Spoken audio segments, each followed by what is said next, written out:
We'll call this meeting to order. Roll call, please. Councilmember Rivas. Present. Councilmember Green. Present. Councilmember Beltran. Present.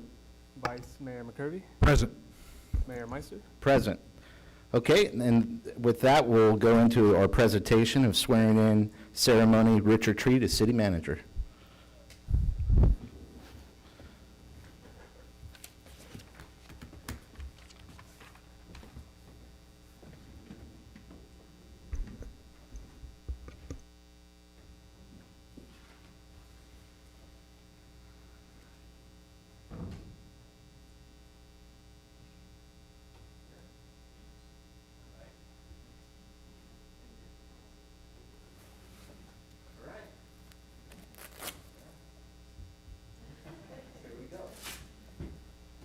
Repeat after me, and this is a glorious moment for you and your family, but also for our city, so congratulations on this.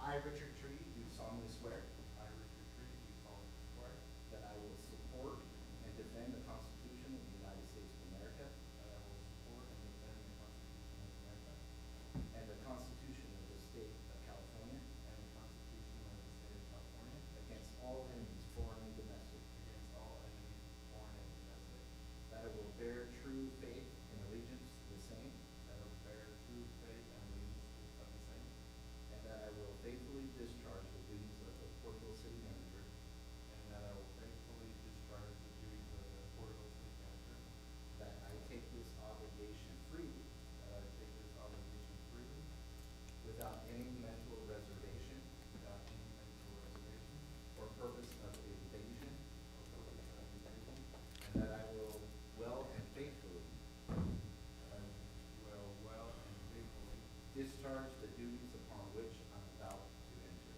discharge the duties that I am about to enter. Congratulations, Mr. Tree. Yes.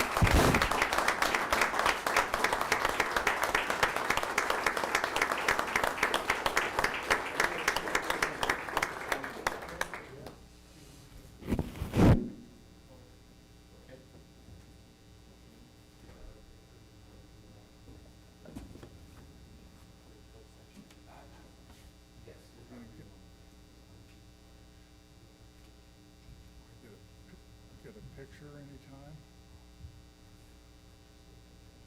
Yeah, let's take a picture.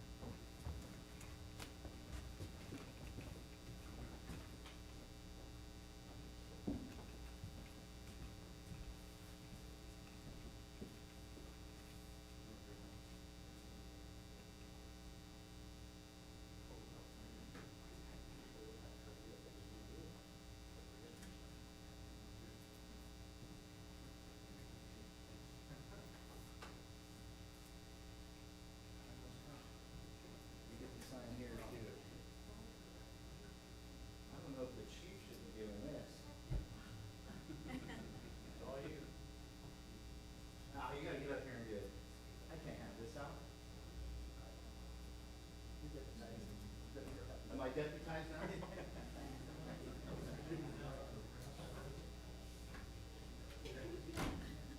See that for, I don't even know what you've done.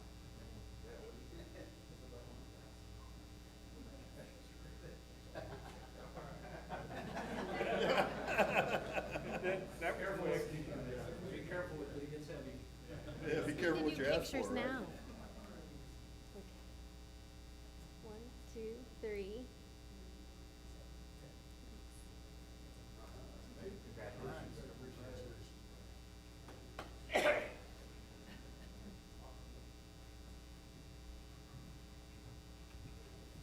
Rick, you're supposed to ask him where's the Glock to go with it. The Glock. You know. Maybe it's just as well as it is. All right, congratulations, Mr. Tree.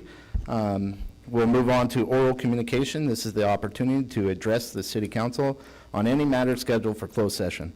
Unless additional time is authorized by the council, all commentary shall be limited to 3 minutes. If you'd like to speak, please come forward.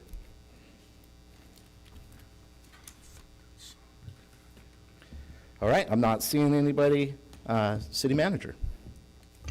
Thank you, Mayor, members of the council. Tonight, we have 5 items for closed session. The first item, Government Code Section 54956.95, claim, a liability claim, claimant Patty Breland, agency claim against City of Porterville. Second item, Government Code Section 54956.95, liability claim, claimant Angela Torres, agency claimed against City of Porterville. Item number 3, Government Code Section 54956.9D1, conference with legal counsel, existing litigation, City of Huntington Beach et al. Versus Newsom et al., number 23-3694, Ninth Circuit, DC, number 8-23-CV-00421-FWS-ADS. Fourth item, Government Code Section 54956.9D2, conference with legal counsel, anticipated litigation, significant exposure to litigation, one case in which facts are not yet known to potential plaintiff. And the last one, Your Honor, Government Code Section 54956.9D4, conference with legal counsel, anticipated litigation, initiation of litigation, one case. Okay, at this time, we will go into closed session and reconvene open session at 6:30.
Must be the women that smell good in here. Something's going on, huh? Smells. Is that, am I in your way? Double the space. Kind of one of those messy little kids.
Okay, we'll reconvene open session and report on any reportable action taken in closed session. Thank you, Mayor. On item number 1, claim of Patty Breland, on a motion by Councilmember Beltran, seconded by Councilmember Rivas, and a 5-0 vote, that claim was denied.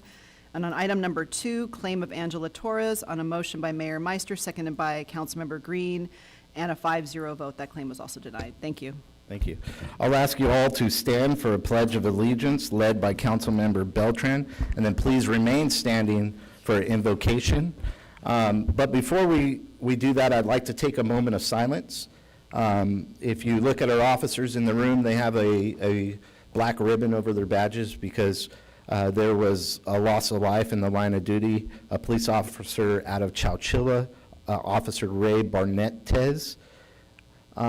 We've also had, over the past couple weeks, one of our beloved police chiefs from 1977 to 1984 who served as police chief, John Smith. So I'd like to add him in this moment of silence as well. And then unfortunately over the weekend there was a tragic accident here off of 198, but 2 men from Porterville, Oakley Jones and Alvin Ince, who passed away in a motorcycle accident on 198. And so I'd just like to take a moment of silence, recognizing these individuals. And if you are in the crowd and there's someone that's dear to you, please have them in your mind during this moment of silence.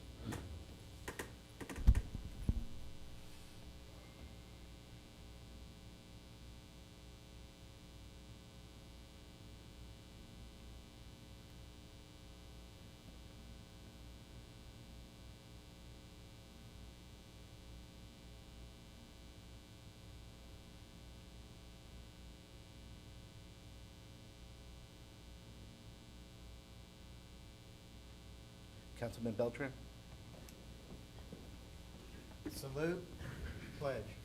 I pledge allegiance to the flag of the United States of America and to the republic for which it stands, one nation, under God, indivisible, with liberty and justice for all.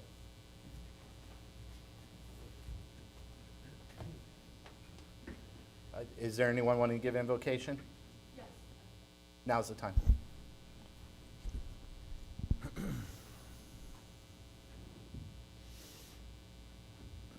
Father, this evening my prayer is to read Psalms 91, because the word of God is quick and powerful and sharper than a two-edged sword, and there's power in the living word of God. My prayer is extended to the city of Porterville, all of the residents, the mayor, all those in authority, the police, the fire department, to cover completely the city of Porterville and the event on Sunday for the memorial for Charlie Kirk. The word says, "He who dwells in the secret place of the Most High shall abide under the shadow of the Almighty. I will say of the Lord, he is my refuge and my fortress. My God, in him I will trust. Surely he shall deliver you from the snare of the fowl and from the perilous pestilence. He shall cover you with his feathers, and under his wings you shall take refuge. His truth shall be your shield and your buckler.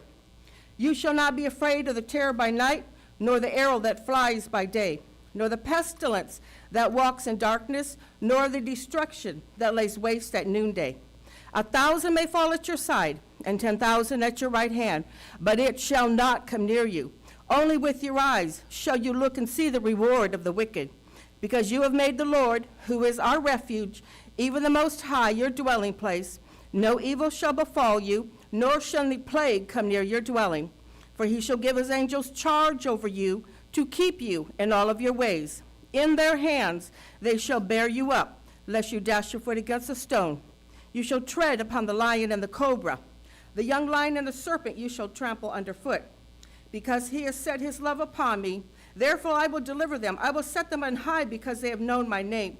They shall call upon me, and I will answer them. I will be with them in trouble. I will deliver them and honor them. With long life I will satisfy them, and I will show them my salvation in the name of Jesus. We thank you for your holy word, God. Amen. Is there anyone else? Please be seated.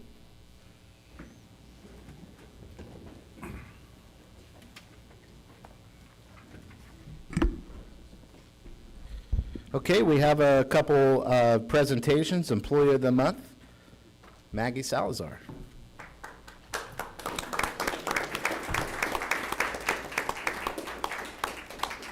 Mr. Tree, are you running this one, or is Ms. Calderon? Director Calderon. Good evening, everyone. Maggie, will you come to the front, please? We'd like to see your smiling face. All right, we are proud to recognize Maggie Salazar as our Employee of the Month for the month of October for her outstanding contributions to the city's Economic Development Division. Since joining the team on August 1st, 2024, she has shown remarkable initiative, professionalism, and a genuine passion for supporting our local business community. Maggie has made significant strides in learning her role and quickly became an integral part of the team.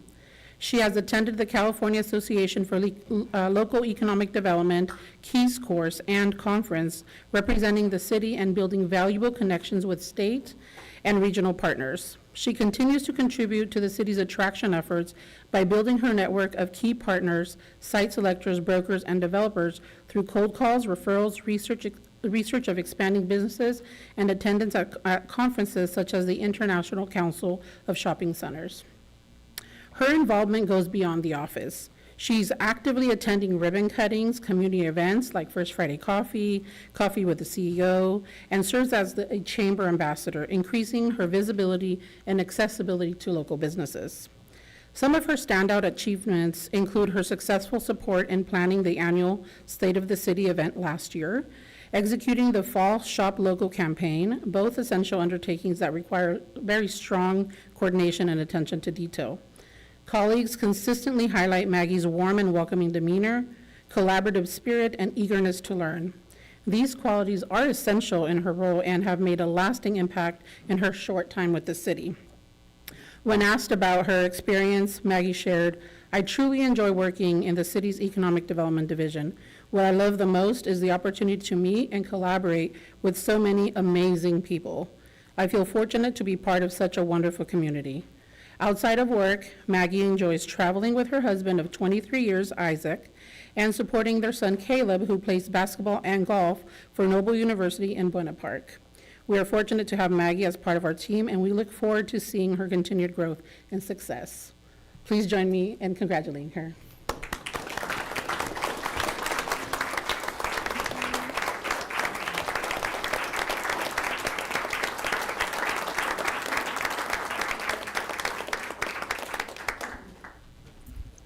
Well, congratulations, Maggie. And one thing I love doing, and your beautiful smile, and thank you to your husband for sharing that beautiful smile with us. But going into these business awardee events with you, and you're always just a charm to be with and do such a great job. But please go ahead. Thank you. Good evening, Mayor and council members. It's truly an honor to be recognized as Employee of the Month. I just want to say that working for the city has been a pleasure. Everyone I work with is amazing and dedicated to our community. Also, I'd like to take the opportunity to invite everyone that is here to follow us on social media at Choose Porterville. We've launched our Shop Local 2025 campaign, so I welcome everybody to please follow us. It's a great opportunity to highlight all of our amazing and celebrate our amazing businesses here in town. Thank you. Thank you, Maggie. Congratulations. Can we take a picture with you? Of course, I'll leave some here for you. Wondered when you were gonna say that, Mayor. He likes taking pictures.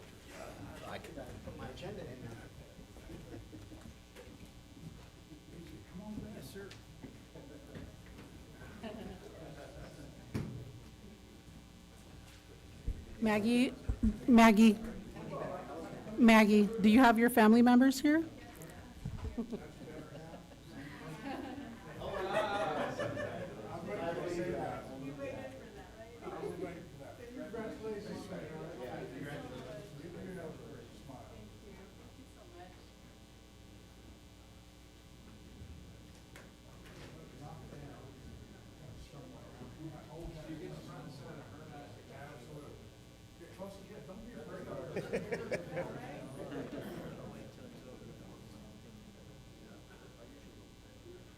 Couple more. 1, 2, and 3.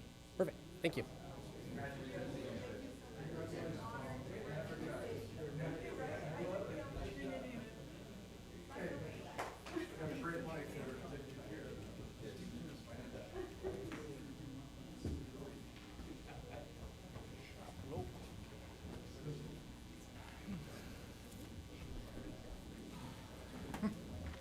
Amanda, did you get one? Shop local. I need a bigger one.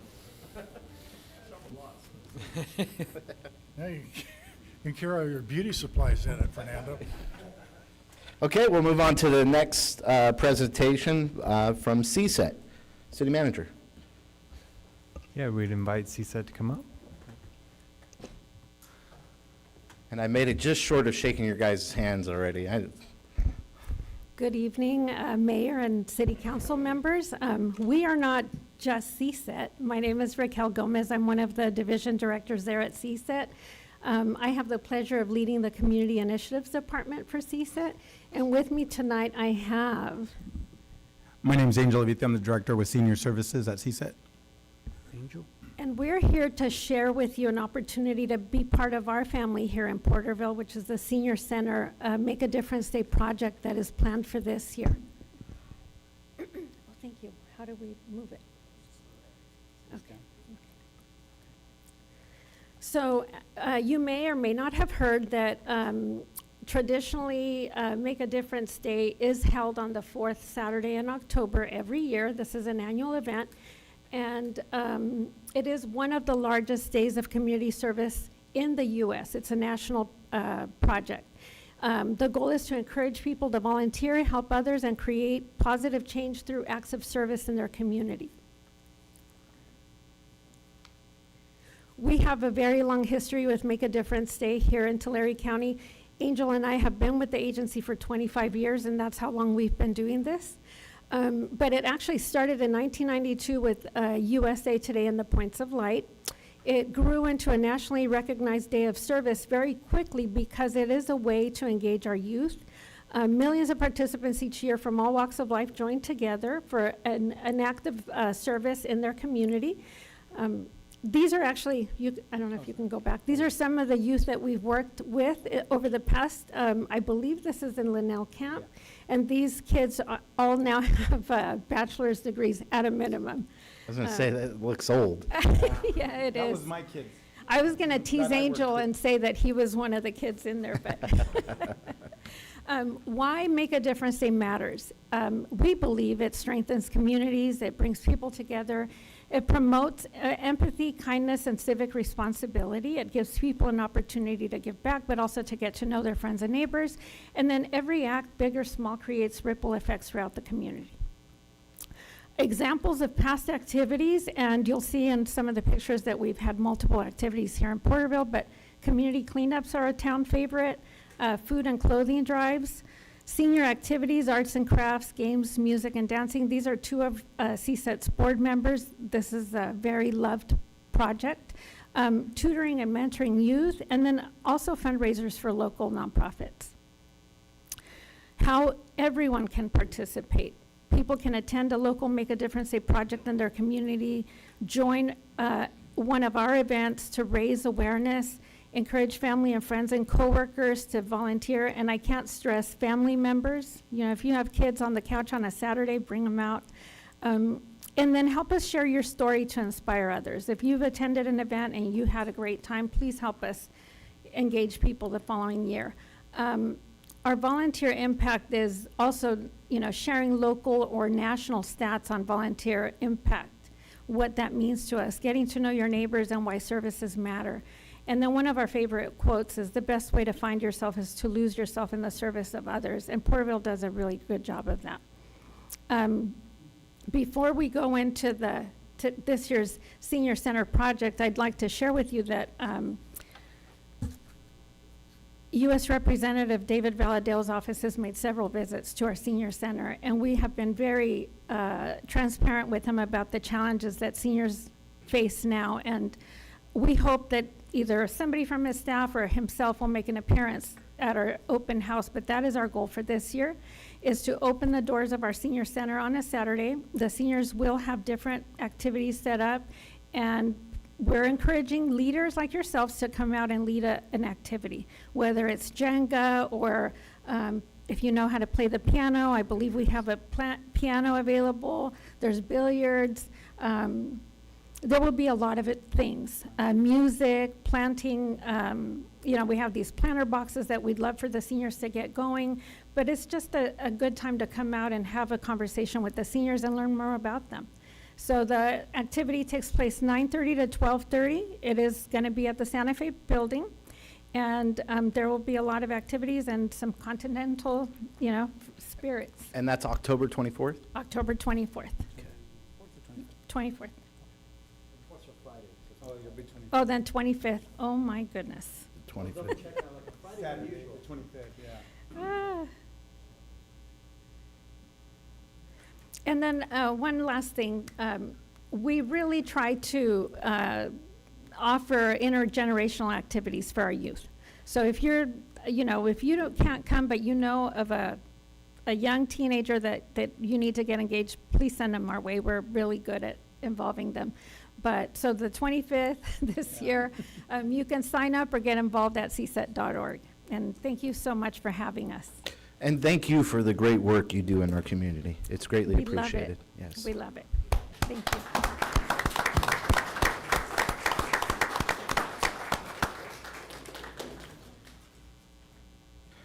Okay, we're going to move on to oral communication. This is the opportunity to address the council on any matter of interest, whether on the agenda or not. Please address all items not scheduled for public hearings at this time. Unless additional time is authorized by the council, all commentary shall be limited to 3 minutes.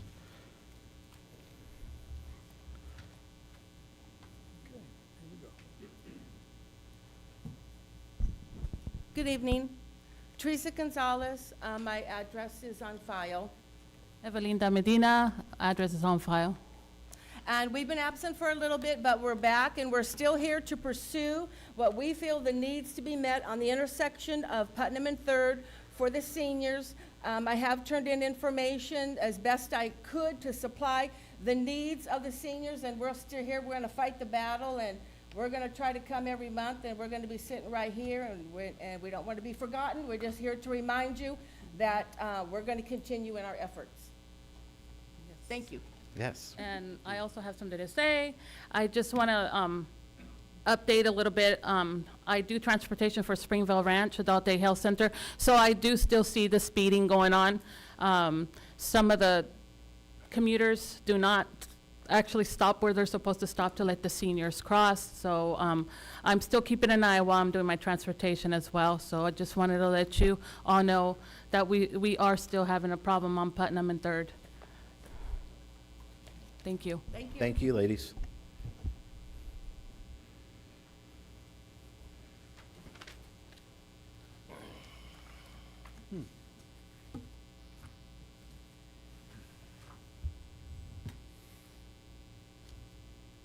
My name is John Coffey, and my contact information is on record. First of all, tonight, I want to congratulate Mr. Tree on becoming Porterville City Manager. Congratulations, Rich. Second, I want to thank city staff for the trimming of vegetation back from blocking city traffic controls, lights, and signs. Third, I hope that the council will pull item number 17 from the so-called consent calendar for public comment. In my opinion, while to some, Mr. Kirk was an inspiration, to many others, he was a very divisive figure. He made many comments about the second-class nature of women as well as people of color, and he was very anti-LGBTQ. The diversity of our nation is, in my opinion, what makes us a great nation. A point to remember is women make up about 52% of our country. No matter what some might desire, we are, in fact, a very diverse country. Again, I believe he sought to divide us when we need to be, thank you, when we ought to be divided in order to actually solve the problems facing us. Please pull this item so that we can have real discussion. Last of all, I don't know for sure who is the director who is in charge of parks, but why are they allowed to show so much contempt for veterans? Yet again, dead and dying trees in Veterans Park. You claim to support veterans, yet this is a chronic situation. In my opinion, whoever is in charge either needs some very harsh discipline or to be fired for cause. Thank you. Thank you, Mr. Coffey.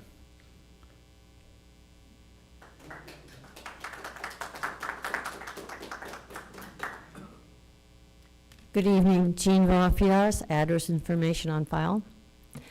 I'd like to thank Daniel Harris and Robert Alvarez at the Porterville Public Works Department Field Services for my tour of the water recycling plant for the sports complex. It was very educational, and these gentlemen patiently answered my many questions and concerns. I was amazed with all the technology, the many filtration steps, the continuous monitoring of water standards at each step of the filtration process, and high standards they meet following state regulations. Tours are set up, and I encourage others to take a tour. You'll be impressed. On other matters, I would like to ask the City Council to show decorum, respect for those in the audience and listeners on YouTube. It was rude, disrespectful of me to call a speaker from the last audience meeting that we had a carpetbagger. It is rude to continually, at the late end of the meetings, to berate members of the audience or the intelligence of the audience in person or on YouTube. We continually see how you choose to use taxpayers' money to pay Porterville staff to write letters to promote your personal political ideology. Isn't that illegal? You are not elected to further your own personal political beliefs or opinions. You are tasked with meeting the needs of our very diverse community and following rules in a respectful manner. I see that on the 2026 draft publication participation plan, Porterville College is listed. Does that mean you will again provide PC students city bus transportation? Another need for our community is a new public library. Before spending $800,000 tax dollars for a 16-foot lighted replica of the Washington Monument with a water fountain feature and a children's 3-story battleship-themed playground. Thomas Jefferson said it best about the First Amendment of the U.S. Constitution. The citizens must be able to criticize public officials because they will try to impose their own opinions and modes of thinking on others. Thank you. Thank you, Jean.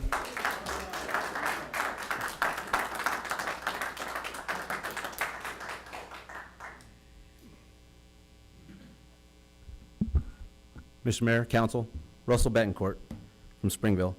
I just want to talk about one of the items from that last-minute item that we had last meeting was the Army using some of our property there. And I got to read it and what our agreement was, and I was a little bummed out that we're not getting any funds from the government for the city of Porterville, only because I thought since that was the parks, it would have been great to put some of that money towards the parks of the Barn Theater.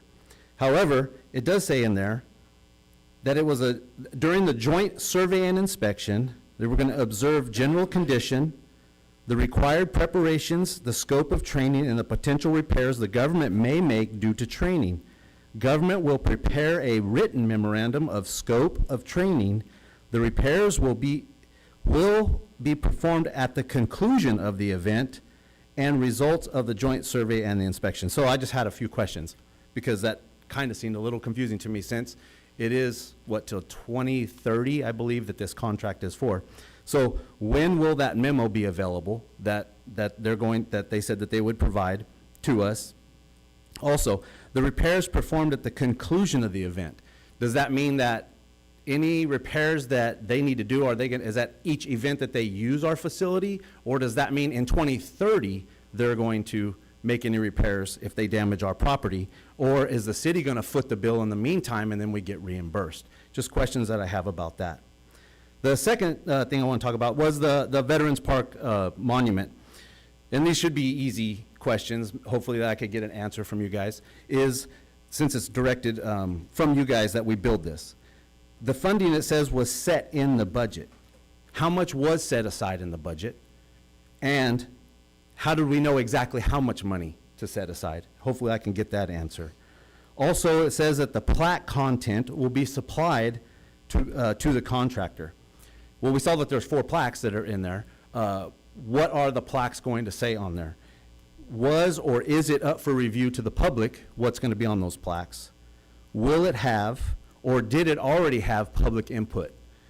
Also, since it's based on the nation's founding ideals, then we the people, of course, I believe, should have a say in it.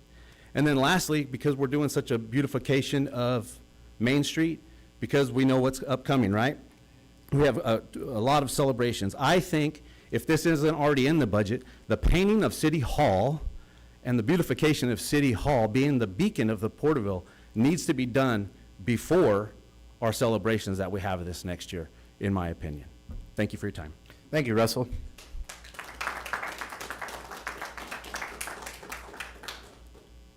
Brock Neely, address on record. Fernando? You're receiving 2 items. One of them is pictures of 3 dead trees by monuments in Veterans Park. The other is pictures of the helicopter where kids have thrown rocks through it and broke it. We don't have the money and the staff to keep and maintain what's there. How are we going to maintain this obelisk that you're going to put in there? And with the water feature, I can guarantee you every weekend somebody's going to pour some Dawn in that thing and we're going to have bubbles all over the park. The other item you're receiving is the response from the Williams Institute at UCLA to the Federal Trade Commission on the efficacy regarding gender-affirming care for minors. Take a look at all the footnotes. There is scientific data there that may be beyond your reading ability. The other thing I would like is I'd like to see item 11 pulled from the consent calendar for more discussion. Therefore, like the trees that are dead. The agreement with those families to put those plaques in that park were that the plaques were to be maintained with a live tree. Almost all those plaques need to be reset because they're almost coming out of the ground. They look like hell. That's not how you honor veterans that were killed in service. The other item I want to see you pull is item 17 for further discussion. And one of the main things I want it pulled for discussion for is when you guys change the civic event code, it states in there that the permit shall be requested 30 days prior to the event. September 22nd is not 30 days prior to October 11th. You're subject to your own code. In not doing so, shows preferential treatment to other groups that you align with and not the rest of the public. And the reason why I say that is there are 26,926 registered voters today in Porterville. 17,784 of those are not registered Republicans. So Republicans are not the majority in this city. Even though you think those are Republican seats up there, they're not. It's a nonpartisan seat. Quit pushing your Republican agenda. It will hurt you in the end. Unless you want to start putting orange makeup on. The other thing is the city charter, if I could have 30 seconds more. Please summarize, Mr. Neely. The charter review items. One thing is the voter ID you want. You complain about the state's overreach into the city's government. What the hell do you think you're doing there? Overreaching into their authorities. The Constitution says the elections are run by the states, not the cities. Thank you, Mr. Neely.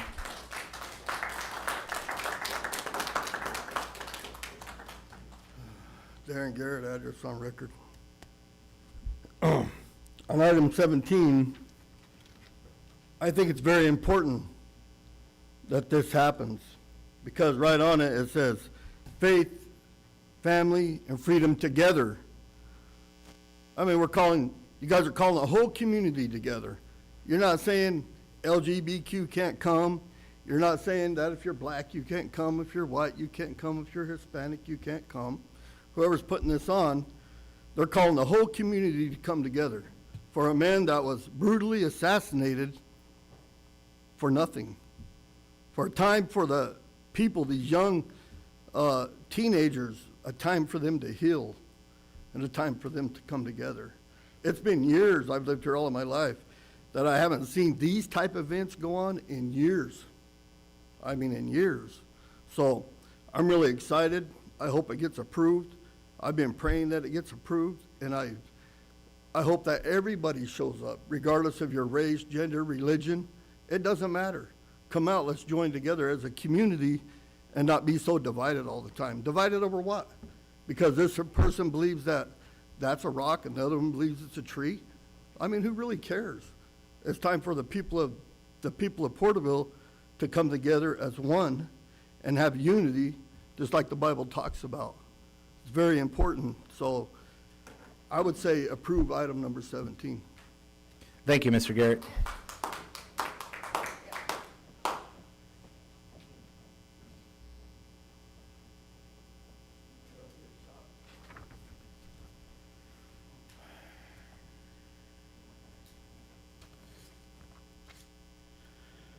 Good evening, Mayor, Council, and community leaders. My name is Greg Meister, address on record.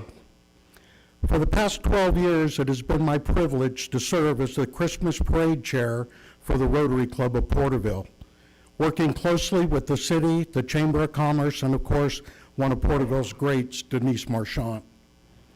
In the last couple of years, our Main Street parades have become inundated with out-of-town, unpermitted hot dog vendors. These hot dog vendors have presented us a threefold issue. First, having not obtained a health permit, nor having paid the requisite fee to sell food during the parade, they have become an unlicensed, unregulated competition for our paid vendors and local businesses. One might consider it theft from our tax base. The second is food safety. Without a health permit, there is no way to know how their retail food product is stored, transported, or otherwise handled. I'll leave that lengthy topic to the California Health and Safety Code. The third is physical safety. The rolling carts operate by use of an unprotected hot plate that to me is about waist high, but to a 7-year-old child face high. On a crowded sidewalk during a nighttime event, we can only thank God that to date, there hasn't been a burn victim incident. City and state law address the permitting and food handling via administrative violations and progressive fines, which I might add have no effect on a person with no ID and no plan to return. Conversely, I've been unable to find a local or state ordinance that directly addresses the dangers of a rolling hot plate. Perhaps we can take a page from the City of Santa Monica's playbook.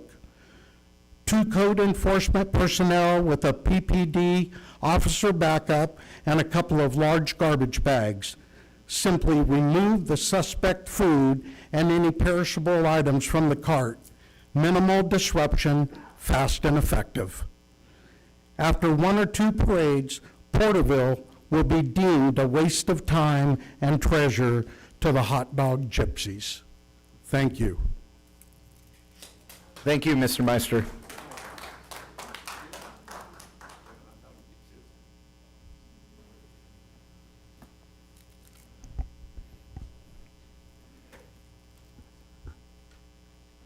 Mr. Mayor, council members, attendees, Todd Terry, longtime resident of Porterville. I'm here today as the California Division Commander of the Sons of Confederate Veterans, a nonprofit organization that ensures the Southern men who moved out west have headstones on their grave sites in the state of California. Part of our duties is to clean those graves 3 to 4 times a year. But while we do that, we also ensure that every other veteran's grave is cleaned as well and respected. I'm here today, though, to honor you for your actions in April of this year, when you saved lives above and beyond your normal call of duty. This award is named the Alonzo Ridley Life-Saving Award. This award name has direct ties to this area. It reads, Under Sheriff Alonzo Ridley, Captain of the Los Angeles Mounted Rifles, stationed at Fort Tejon, having been a trader with the Native American tribes of the area, including the Tule River bands of Native Americans in Tulare County, having elected to leave California and escort General Albert Sidney Johnston from California to support Southern states' rights, dutifully and with honor befitting a true gentleman of the time, did so accompany the general to Shiloh, where the general was mortally wounded April 6, 1862. Ridley attempted to render life-saving aid to him. You, having given of yourself to that same honor by saving the lives of others without regard for your own, on April 21st, 2025, it is hereby this award is given to you, Mayor Greg Meister, award number 0001. This was named for your actions, sir. It is with great honor that I present this certificate and the accompanying medal to you. Wow, thank you, Todd.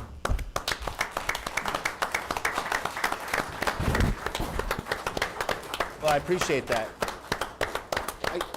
Let's finish oral communication and we can take a picture. Todd, I appreciate that. Thank you, sir.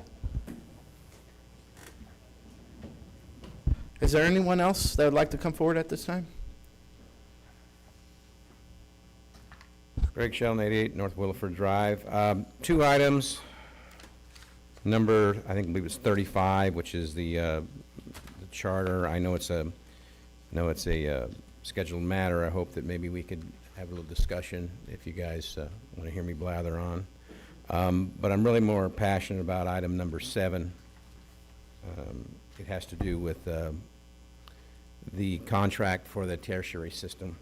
Now, I'm reading on here, Film Tech DuPont also provides critical support services, including remote telemetry monitoring, alarm response, and software updates. In the event of a catastrophic failure, they're the only entity capable of restoring system function. The proposed agreement establishes a 1-year service contract at a bargain rate of $1,680 per person per day, and they're throwing in the lodging. Now, I realize this is a really highly technical position, and it's not everybody's capable, but this is a perfect example of what I call this creeping inflation. You know, we're talking about doing a $180 million tertiary plant because it's what the state of California wants. We got a $50 million tertiary plant that they're saying, listen, no one can work on it but us, and we're $1,700 a day. Now, I don't know how many times, that's not the repairs, that's just the troubleshooting. And it says all of the parts have to be proprietary from there, which I didn't even think what that cost. So I did a little back of the napkin, you know, calculating here, and that's about $613,000 for one person per year. Now, that assumes that he's here every day, and he probably won't be. But still, $600,000? These tertiary systems, they're really not doing any more than we're doing already, and they are exorbitantly more expensive. I did some more math here, $180 million, should we decide to go with one of ours, and it works out about $9,000 per service in town. So I don't know how you expect the people to pay for that. So again, just because the state of California thinks this is a good idea, you know, it's too expensive. And I'm reminded of a past mayor who told me, listen, we can buy it, but can we feed it? And that's what I worry about this. So I say what we do is let's just keep our capacity out there, keep it available for any developers that want to come in town, and not jump on this tertiary plant boondoggle. I think it finally beats out the green power boondoggle Mr. Tree can tell us about. Thank you very much. Thank you, Mr. Shelton. Is there anyone else?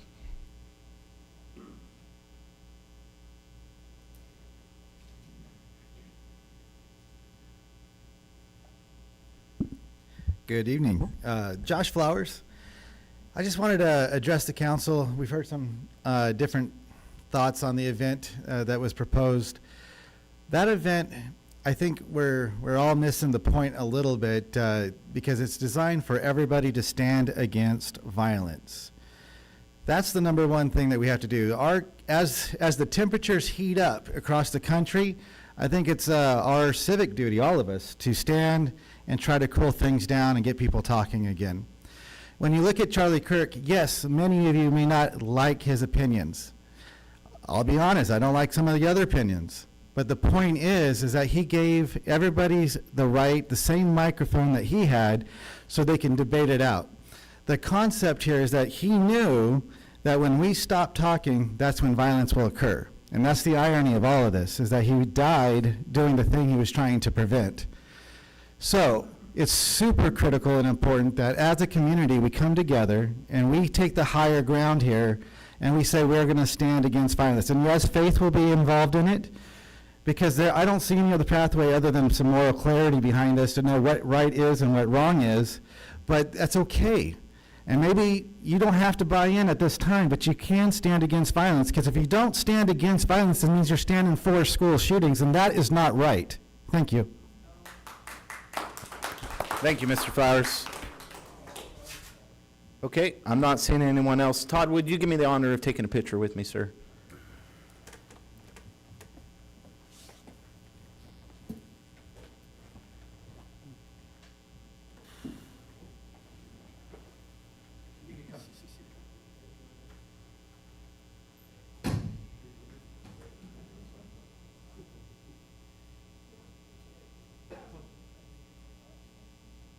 Hold on, hey. Hey. Hey, wait, let me get out of the way. Let's move over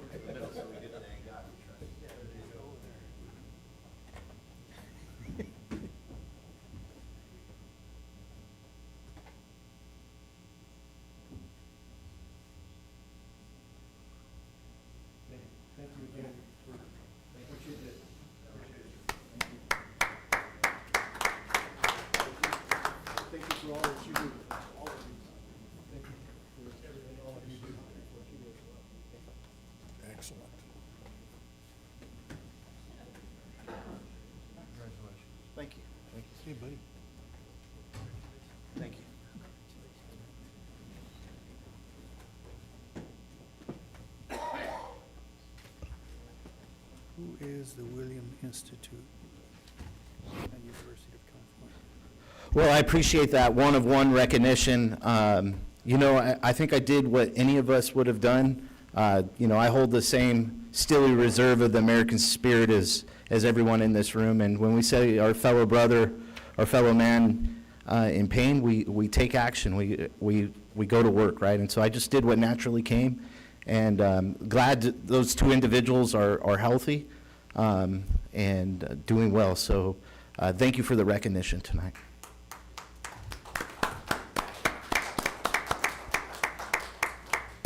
Okay, we'll move on to staff informational reports. Ms. Calderon, or Director Calderon, I think you're taking on the first one.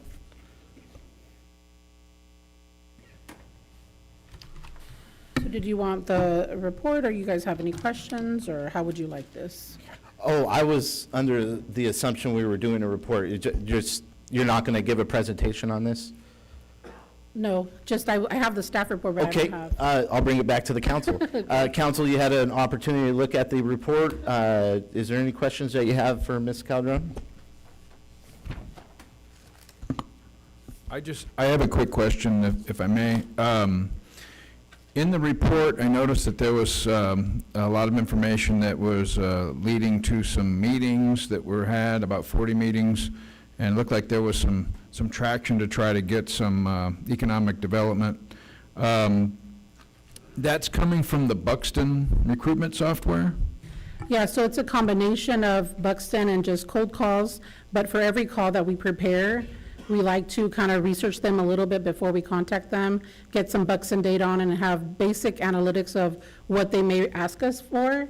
And then while we're in the conversation, then we're fine-tune that to make sure that we provide additional information, like a lot of times they ask for rooftops, new rooftops, where are we growing, where's development happening.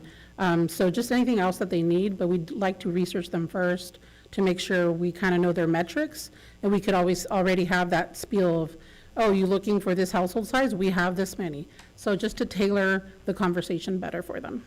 That's terrific. I did want to ask a follow-up, if I may, and that is, I love data-driven change. From all of this interaction in the Buxton retail recruitment software, have we landed anything? What has been the result of all of the data that we have been able to mine from Buxton? So in the past year, this is just 1 year report, right? I'm not going back further than that. I wanted to provide a 1-year update, just for metrics. So in the past year, we do have several leads. There's one that is still confidential and I cannot disclose, but it is a national retailer coming to town that we actually went to a conference. Of course, we research before we go to see who's going to be there, right? We prepare Buxton reports and other analytics that we think they may want based on if we see they're expanding or if they're just attending to kind of find their own needs. And so there was one that we heard that may be expanding. We didn't know we had a vacancy yet in the city, but while we were there, we were able to learn about the vacancy, and then they were there. So we went and told our stories, sold Porterville, and told them why they needed to choose Porterville. So without that data on hand, we would have not been able to even start the conversation. We could have, right? But when they see the numbers, because they may have access to us, but do they know about us to even pull the data to know that they're a match? Most of the time, no, because they're looking at bigger cities. So that one is the win for this year. I just cannot disclose yet, but we should be seeing something soon just because we're already seeing internal communications with staff. And then we had another one that's an adjacent win. By that, what I mean is that that business is opening at the end of this month. However, we didn't directly engage them first. They came in through the developer, but our relationship with the developer, speaking of other sites that they wanted us to help them fill, turned into a conversation later when this business almost didn't come to say, hey, I see they're having issues with the permitting, that building is not going to work for them. How do we get them still here? Let's look at other buildings and that already meet what they need. So, and what I mean by adjacent to is that we still run the data for this developer, this property manager actually, and we have that data for all her other vacancies, And so because we're already providing that, we have that build relationship to where she reached out to us and said, hey, I'm having trouble with this one. We really want to take it to Porterville. Do you guys have any other sites? And so it helps to start the conversation. It's a very critical tool that we use. It's not the only tool. And, you know, businesses do have a lot of data already, but it's getting in front of them, being proactive to make sure that we tell our story. And sometimes they see the numbers, they're like, yeah, 63,000, but it's greater than that, right? Our trade area is 120,000, for example. So it's getting before with the data so we can be proactive. Great, that's terrific. You know, and being in business myself, it's the closing the deal, it's the relationships, it's the touch point, it's the face-to-face. The data might help us to get to the room, but the data, I don't think is the reason why we landed those jobs. I think it's because we're out there talking to people. I would ask you this question, because I know that we have some data now, right? And that data is probably good for a few years, so I'm going to ask some questions about it. But I would ask you this question. Do you think that our area would be a lot more attractive if we changed our regulations so that it wouldn't be so difficult to have those conversations? Because it seems like we're really struggling to land these deals, whether it's from the economic development from Tulare County or using our data from Buxton. There's some barriers here, obviously. What do you recommend? Yeah, so I think we are currently, because we recognize that we have a development ordinance that's been, you know, outdated for a while, and we do recognize that. We are working on that to make sure that we do streamline whatever can be streamlined, still keeping to make sure we're not just a free-for-all on that, you know, you get a, you know, I don't know, some kind of plant in the middle of a neighborhood, right? So there's still some logic to some of that. So we are looking at that because there are things that we get feedback from developers, and as we're working with businesses themselves as well, you know, we find this barrier and this is really hard for us. So we try to work with them within the code, but we've taken that feedback to now apply it to a proposed, you know, development ordinance update. Thank you very much for those comments. Appreciate it. Yeah. Just to go a little further into the Vice Mayor's question there, as far as the ordinance and streamlining our development ordinance regulations is very important, and it's crucial in the direction this council is taking. But what about cutting regulation as far as impact fees? Do you think that would incentivize more business coming to town? So we always get the comment that, you know, there's too many fees, but when we compare ourselves to other jurisdictions, we're lower. So there's always too many fees. So what we have actually a development fee payment plan. So we make it easier for them to stretch it out over 10 years and pay us that way, so the initial investment isn't as big. It's interesting, your comment, and I've heard that from other former city managers, staff. I would love to see that data, that comparison to other cities, to the county in general. I think of talking with our county supervisor, Dennis Townsend. He says that's one of the biggest burdensomes here in Porterville is that we have a 20% impact fee on certain, the 20% for the permit. So if it's $1 million permit, they got to pay $200,000 in impact fees, and not to mention the ADA fees that come along, which is federal, obviously outside of our reach. But I wouldn't mind looking at that and seeing what we can't do to address and incentivize more business coming into town. That's something that we can definitely look at with the other departments, since not all the fees are associated with, you know, the community development division, but certainly we can work together to pull that. I know we've done it in the past. I don't know how recent, but before I was involved in this level, right? So it's been a while then. Probably. Yeah, so I would love to see the comparison to the large cities here in Tulare County, and then also compared to the county itself. And then we could get a grasp on maybe some of the issues that is chasing business out of Porterville. Yeah, absolutely. Is there any other questions for Director Calderon from the council? No, sir. No. And Yeah, better not say. okay, so another thing, as far as direct marketing, you know, it's great that we have this data, and I heard you talk about going to a conference and pursuing business, and it was successful in that approach. Do you have any other ideas on making more attempts that way as far as? Yeah, so what we've done is we look at, you know, national, it's always advertised when someone is growing or trying to expand, especially when it's in California. We do keep abreast of those type of expansions. We recently looked at also, it's called the Brown Book.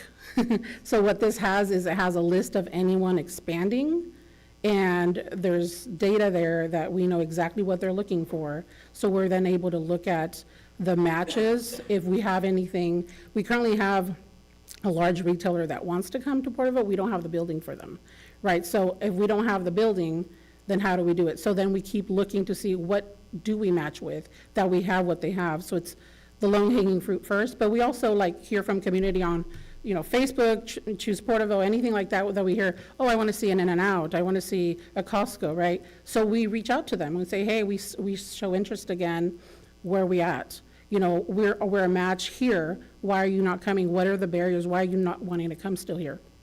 So we continue to have those conversations, because that ultimately it's their decision, right? We just have to continue to remind them, we are here, we still want you, and you meet our matrix. So give me a good reason why you're not coming.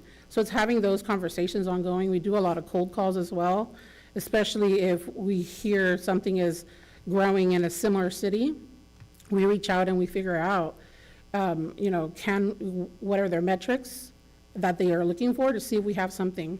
So it's just a different types of tools that we use. It's not a one standalone, but also through these partnerships of the different brokers that we work with, we always ask them, who else are you working with in other locations that may want to come? So it's relationship building, relationship building, relationship building.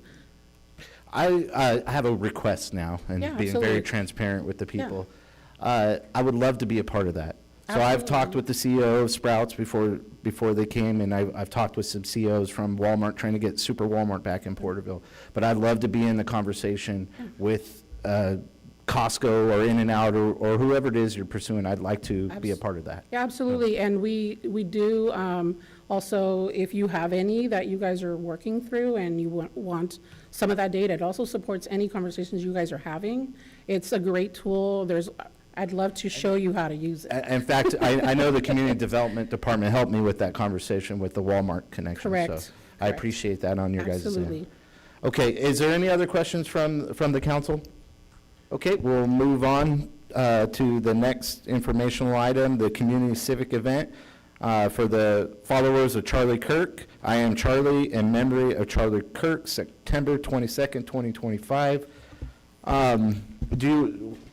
We just wanted to bring attention to the council that there was a community civic event request made. We didn't have enough time to bring it before council, but we wanted to make sure the council was aware of that this event happened and just bring delight to it. Well, and I would just say it's really cool that it did happen, because I know the vice mayor called on the city, the pastors, the believers, to come together and pray for our city, but pray for our country as well. And so something was organized as grassroots. Like you said, they didn't have the time to get it in front of the council, but they were able to voice their concerns. I did go and attend that. And it was really great. It was peaceful, and there was praying and music. It was a great event with the people. Vice Mayor, do you have any comments? Well, yeah, I do. I'm really glad to see that, I wasn't able to attend that, but I heard a lot of good things, and people sent me some photos and some well wishes. And I'm really honored that, you know, people are coming together and doing these things in unity, because if we can't stand against violence together, we got problems, because violence is a crime. And we all know that anybody that commits violence against any of us, it's going against our civilization. We can't condone it, we can't normalize it. And when Sherry came and did this, and I read through the information, and she just stood up and said, hey, I want to stand up and help with the healing of our kids and recognize this. It's on the heels of a lot of violence that's going on in our country, and we all have to stand together in our city against this.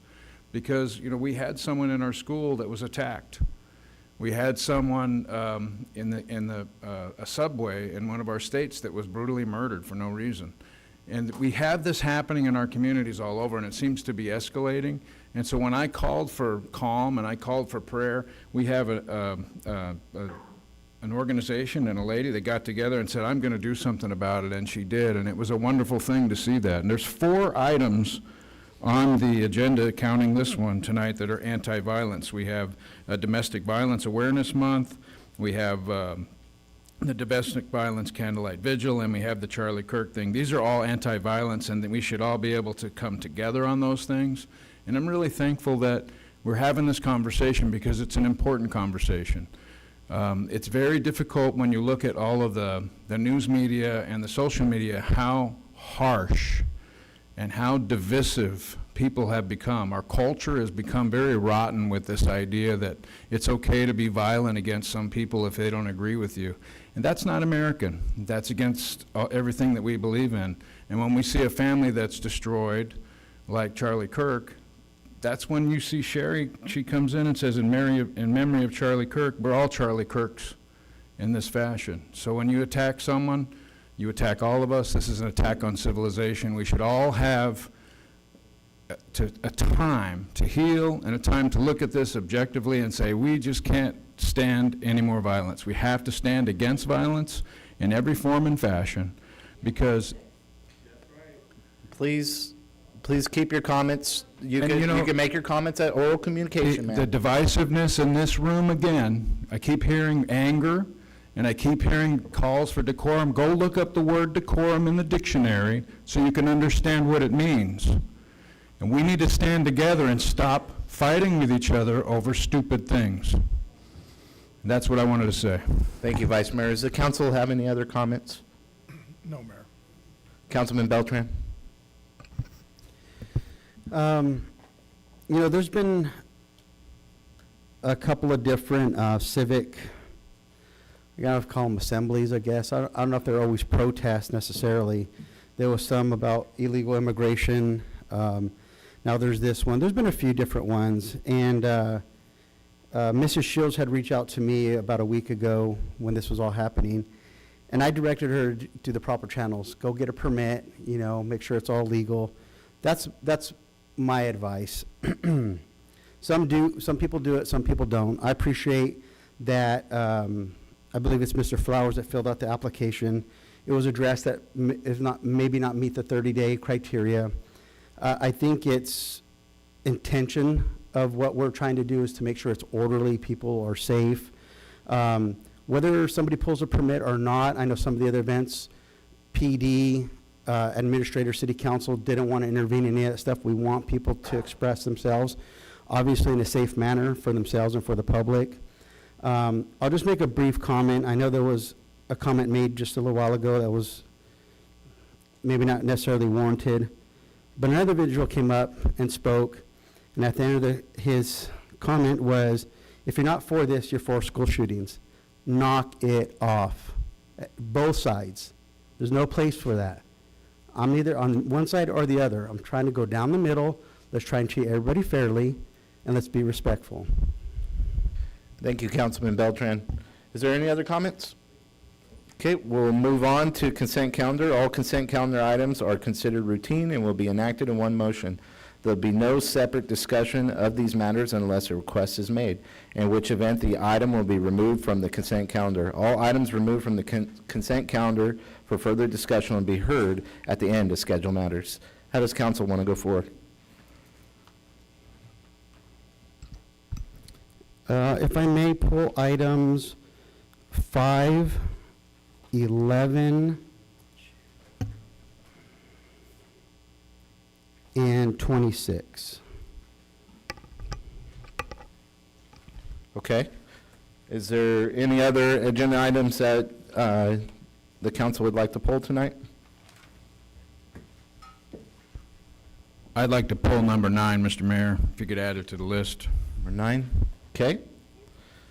Mr. Mayor, I'd like to pull item number 23. 23.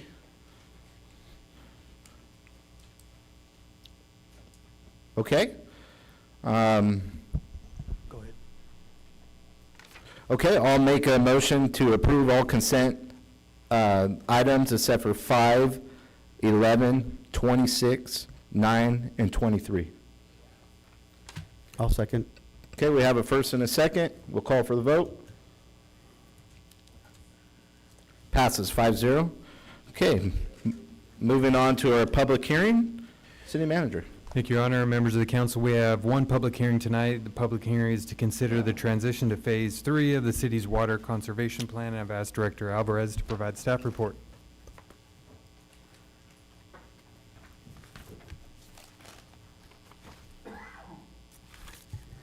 Good evening, Honorable Mayor and Council. The City of Porterville Water Conservation Plan is structured to reduce overall residential water use, ensure reliable water service, and comply with state and regional conservation requirements. The plan includes 5 phases ranging from voluntary measures to complete outdoor watering restrictions. By adjusting conservation phases seasonally, the city can align water use with actual community needs while maintaining long-term reliability.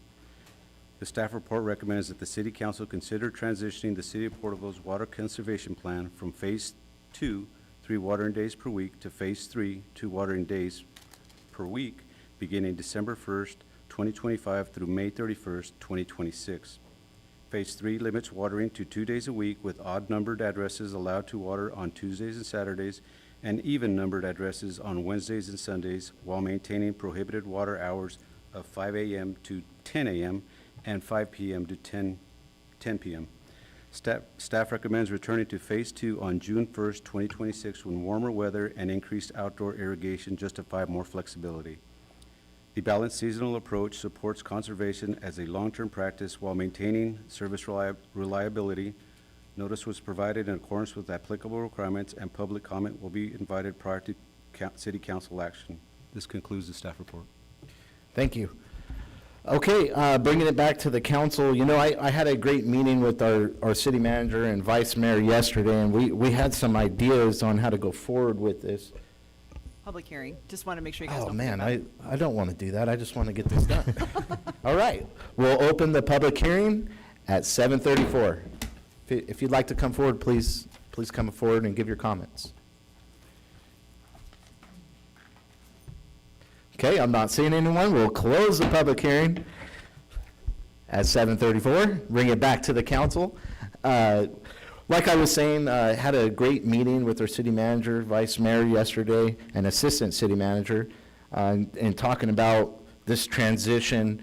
And you know, does this need to be something that needs to be reoccurring? And we think not.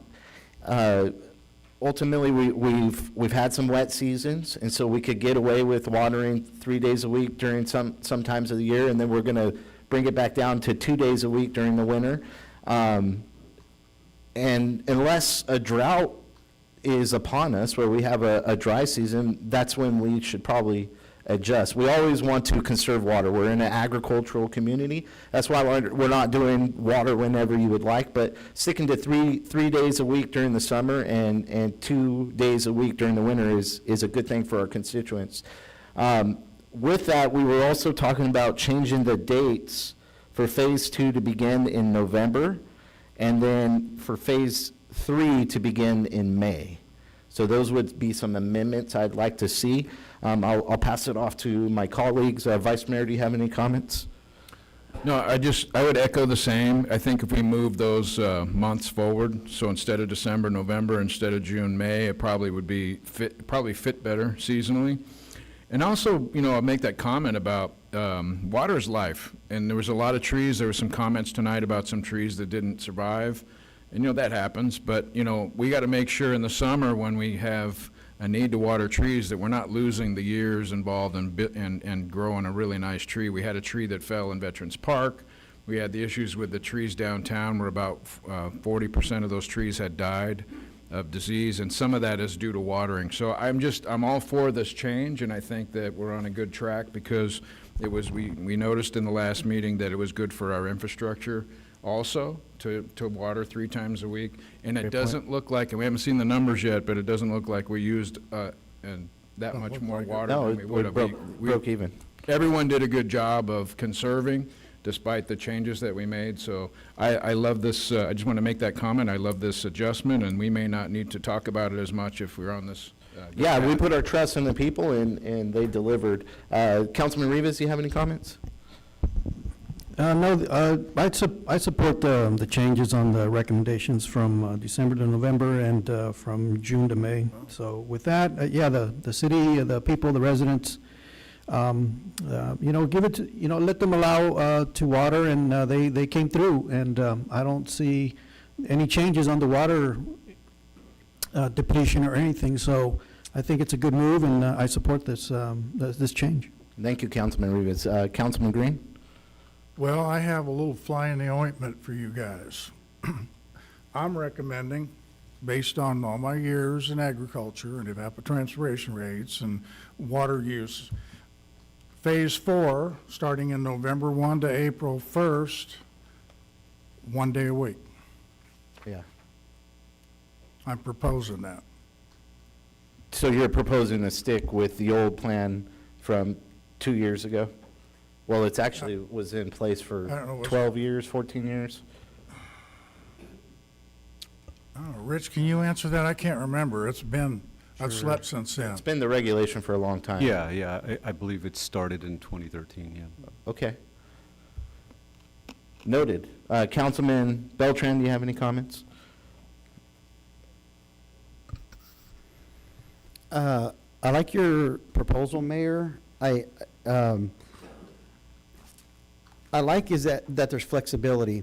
It's being monitored, the weather's being monitored at all the times. We're getting snowpack level information, we're getting rainfall information month to month. And so I like this more of a two-prong versus 3 or 4 different phases where it's really hard for the constituents to follow that pattern. So I do like your proposal of from November change, and then also for phase 2 going into May. I think that makes sense.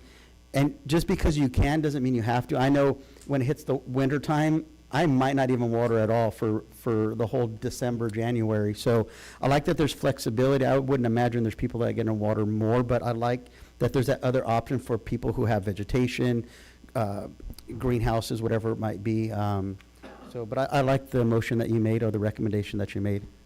Thank you, Councilman Beltran. That's 2 days a week. 2 days a week in the winter time, and basically 3 days in the summertime. Yeah, and really, the big thing is start watering in May, going to 3 days a week. It's really going to help our parks. We did have that comment about the trees dying. We lost a big, gorgeous oak at Veterans Park, old tree, unfortunately. But if we're putting more water in the ground, we might be able to save some of these things. Vice Mayor also made a comment about Main Street losing all those trees on Main Street, and us having to put in brand-new trees. This will help keep future diseases out of our trees and keep our parks nice and green for our kids, and also give our constituents that option. And like I said, they are conserving water, and it's proven. We unhandcuffed them, let them water their lawns, and there was not a great increase in usage. Okay, with that, I'll stick with my motion. We're to amend that we go into phase 2 beginning in November, and then go into phase 3 in May. And then part of this amendment is don't bring it back until we're in a drought. When we get in drought conditions, bring it to the council, and we'll have that conversation. That's my motion. I would second that motion, and I would say I totally agree with what Raymond said. I already turned my sprinklers off this week. Yes. I'm not going to water all winter. Okay, so we have a first and a second. Are there any other comments? We'll call for the vote.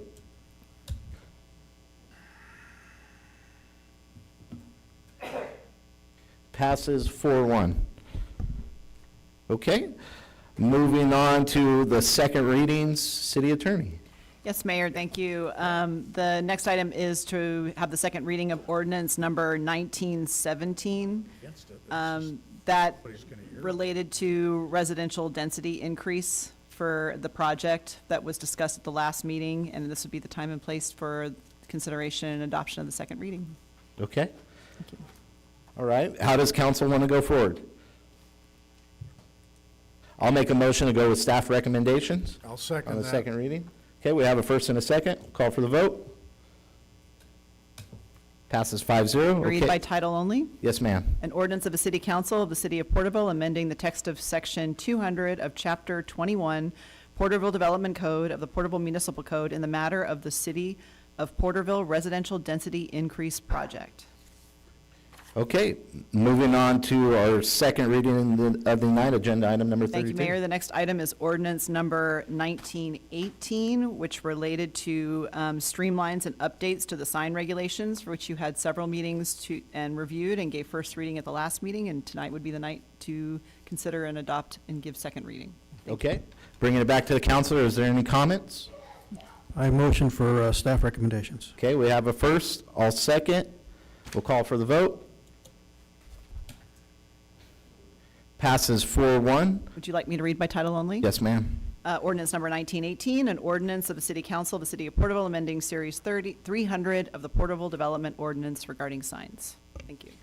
All right, moving on to scheduled matters. Schedule matter number 34. Yes, Your Honor, we have 7 scheduled matters tonight. The first one, item number 34, is a selection of name for a new park and recreation center. I've asked Deputy City Manager Mr. Moore to provide the staff report.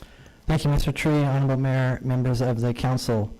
At its meeting on May 1st, 2025, the Parks and Leisure Services Commission recommended to the council that the naming for the new park and rec center mirror the process used for Fallen Heroes Park, with the added requirement that each name submitted include the reason for its selection. On July 15th, 2025, City Council directed staff to conduct a community survey to solicit potential naming options, with all submissions reviewed by the Parks and Leisure Services Commission and a final list forwarded to the City Council for consideration. The council also directed that names of individuals not be considered for the actual park and rec center, although they may be considered in the future for rooms inside the facility. Staff conducted a 3-week name submittal period during which 127 names were received. Of those, 58 were names of individuals and eliminated per council direction. Another 30 submissions were removed due to repetition or unsuitability for use as a facility title. On September 4th, 2025, the Parks and Leisure Services Commission reviewed the remaining names and selected its top 5 recommendations, which are presented for City Council consideration. 4th Street Park and Rec Center, Porter Park and Rec Center, Henderson Park and Rec Center, Overland Park and Rec Center, and Santa Fe Park and Rec Center. Of those 127 initial names submitted, there was 1 for 4th Street, 4 different individuals put in for Porter, 2 for Henderson Park, 1 for Overland, and 4 for Santa Fe Park. Those were not voted on at that particular time. Those were just the numbers of submittals by individuals of the community. Staff's recommendations that the City Council select a name for the new Park and Recreation Center from the list of recommended options, or they're also free to select their own individual name. And I believe our famous Mr. Fernando up front is ready to handle that selection process too. Okay. Awesome, bringing it back to the council. You know, this is in my district, so I get to name it. How do you guys want to go forward with this? Councilman Beltran, do you have any comments? What do you like? I didn't know if how we're going to do a vote, but if it's just a comment, Porter, obviously the community is named after the individual. Henderson, I thought it's a long street that has a lot of things on it and a long name. Overland, it's not really, a lot of people don't know the history, and it's not necessarily a good reference for it. Santa Fe, there's multiple items that are named Santa Fe, with the school, the trail, which I guess kind of some make sense. But I thought 4th Street Park for me, was a simplistic one and helped identify it easily. That was where I was going with. Okay, you like 4th Street. Councilman Rivas. Well, I'm not going to go that deep into all the other names, but I like the way Santa Fe Park catches. I'm just going to stick with that one because I think it's in the area of where the other Santa Fe center is at, so I kind of like it. I think it'll blend in, and along with the trail, it blends in with that too, so I think that's where I'm going to go with that. So Thank you, Councilman Rivas. Councilman Green. Yeah, I'm with Mr. A.J. Rivas down there. I like that one also, A.J. Vice Mayor McCurvey. I have similar comments of Mr. Beltran, Mr. Councilman Beltran. Henderson's just, at a practicality, it's a long street with other parks on it, so it could be confusing. Santa Fe is kind of like that with me too, because you got you know, the ones in the south and the ones in the north, so it makes it a little bit less unique. Fourth Street is very unique, and it's not very long over there, so that, if someone said it's Fourth Street, you know exactly where it is. Porter Park, I like the idea that we name it after history, but I like the Overland Park history better, because the Overland Stage and the Butterfield Mail used to run that way, and it used to run over by the north of town. So if we were going to go historical, I think Overland fits the best. I like Overland, and I like Fourth Street the best. If I could narrow it down, if we could narrow it down and then vote on a couple, I'd be for Overland or for Fourth Street. Okay. And that's just for my two then. I favor Porter. I like Porter, the sound of Porter Park and Recreation Center. It rings for me. Fourth Street, the address is Henderson, so there could be some confusion. And then also, I also agree with the confusion on Santa Fe part, because you got the Santa Fe School and then the Santa Fe Trail. So I'm not the biggest fan of Overland Park too, even though there's the heritage. It's a lot of people, unfortunately, have forgotten about that, and they're going to say, what the heck is Overland Park? For the younger generation, my opinion. 4th Street, Porter Park is my favorite, but I would settle with 4th Street. I know we have 2 for Santa Fe. We have kind of 3 for 4th, and then 1 for Overland, and 1 for Porter Park. Councilman Green, do you have a second opinion on a second name? Well, my second choice, Mr. Mayor, probably would be Overland Park. Okay. Councilman Rivas, do you have a second choice? You like the sound? I like the history of Overland Park. Okay. Interesting. So now with the 2 votes, you have 3 for 4th Street Park and 3 for Overland Park. Let's arm wrestle. Why don't we just give it to the public? You know, Well, we could how just- about someone make a motion and let's see where it goes? Is the actual address going to be Henderson? Yes. We know that for sure? Yes. Okay. Yeah, it's on Henderson. What's that? No, Vice Mayor McCurvey was split between Overland and Fourth. It was more Yeah. like a half vote. It was more a half vote than a full vote. Yeah, my favorite was Porter, but I'm the only one that likes Porter. So it's between 4th Street and Overland. Someone make a motion. I'll make a motion to make it Overland, and we enhance the historical aspects of that. I'll second that motion. I love the amendment here. So if we can mirror, as we're building this, and put old-time pictures inside the gymnasium, this is a good feature. Is that something we could do, Ms. Weaver? Now I'm putting you on the spot. The gymnasium is actually pretty small with room for things, so I think it should focus mostly on the gymnasium needs. But we can definitely evaluate it, but there's a nice lobby and waiting area and public area that we could probably look at incorporating those ideas into.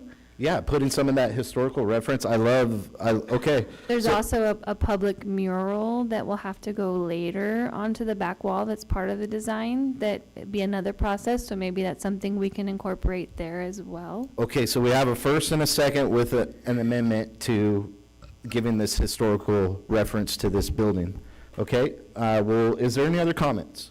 Well, given that there's a mural maybe attached to that, I don't know what a 4th Street a mural would look like. So I think Overland may have shifted my vote. That fits the bill. I'll just share, there's also no entrance on 4th. There's no access, no entrance, no nothing, so. Okay, we have a first and a second.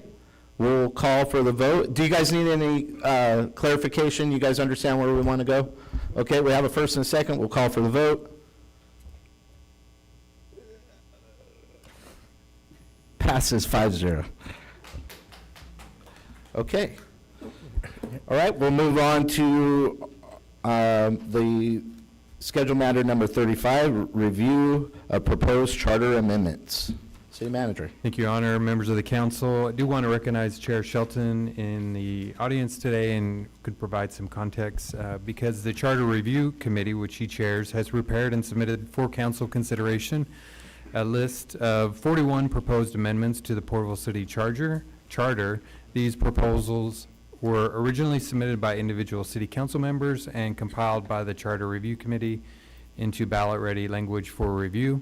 The list includes amendments covering a wide range of topics such as governance and administration, fiscal authority and operations, public rights and protection, policy and regulatory matters.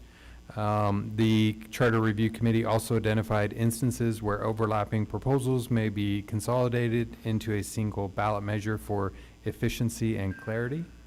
For council's context, the attachment also includes a list of proposed charter amendments from 2014, which were submitted to the voters but did not pass. Reviewing past voter sentiment may provide insight as council considers which items to prioritize for future ballot measures. I think at this point, staff's recommendation is that the City Council review the proposed charter amendments as compiled by the Charter Review Committee, provide direction on which amendments should be prioritized for further review and potential ballot placement, and then direct staff to proceed with any other actions that the City Council deems necessary. Thank you, Mr. Tree, and I want to reach out and say thank you, Mr. Shelton, for your hard work and your committee members that joined you in this process. You guys sacrificed your time, which you'll never get back, right? But you did that for the betterment of our community, and so thank you for your dedication on this. And part of some of the direction tonight, we have what we need to give direction tonight. But what I would like to add when we decide what we're going to go forward with is that, and we bring it back to staff, and we let staff and our city attorney figure out what legally we can do and come up with the language. But I'd like to keep the charter committee together for when the language is finished and it's something that we're ready to submit. I'd like our charter committee to review the language that before we put it on the ballot. Mr. Shelton, are you open to that? I'm open. I don't know what the rest of the committee is, but they're a pretty diligent group. They kind of broke into one half of the Young Turks and one half of the Old Turks. So I think they're probably both up for it. Okay, yeah, that's my thought, is so that we have language that the common man can understand. Sometimes our attorneys are a little too smart, so that's my opinion on it, and then we look at it, and then of course you will still have an opportunity to make sure that we're legally sound going forward. But that would be something I just wanted to throw out to my colleagues. With that, I'll pass it off to the council. Vice Mayor, do you have any comments on how you want to go forward? I tend to agree with most of what you said. Thank you so much for leading that committee, Greg. And you guys went above and beyond. We got 41 here, which is a lot. And we've got some that you grouped. You guys gave us all. You got some you grouped together. There hasn't really been an amendment here for a long time, like 2014. And it has to go to a ballot. So whatever we refine this down to, whatever we think the most important things are, of course, they're not all going on the ballot. But what we can do then is we can use this list for next year or the year after, and it's just a great job putting all this together and spending the time to really go through the details that requires to get this distilled down to what makes sense. So I appreciate it. And I like the combinations that you guys came up with, because you might be able to combine a couple of those ideas into one vote, and I really think that's smart. Good job. Economical. Yep.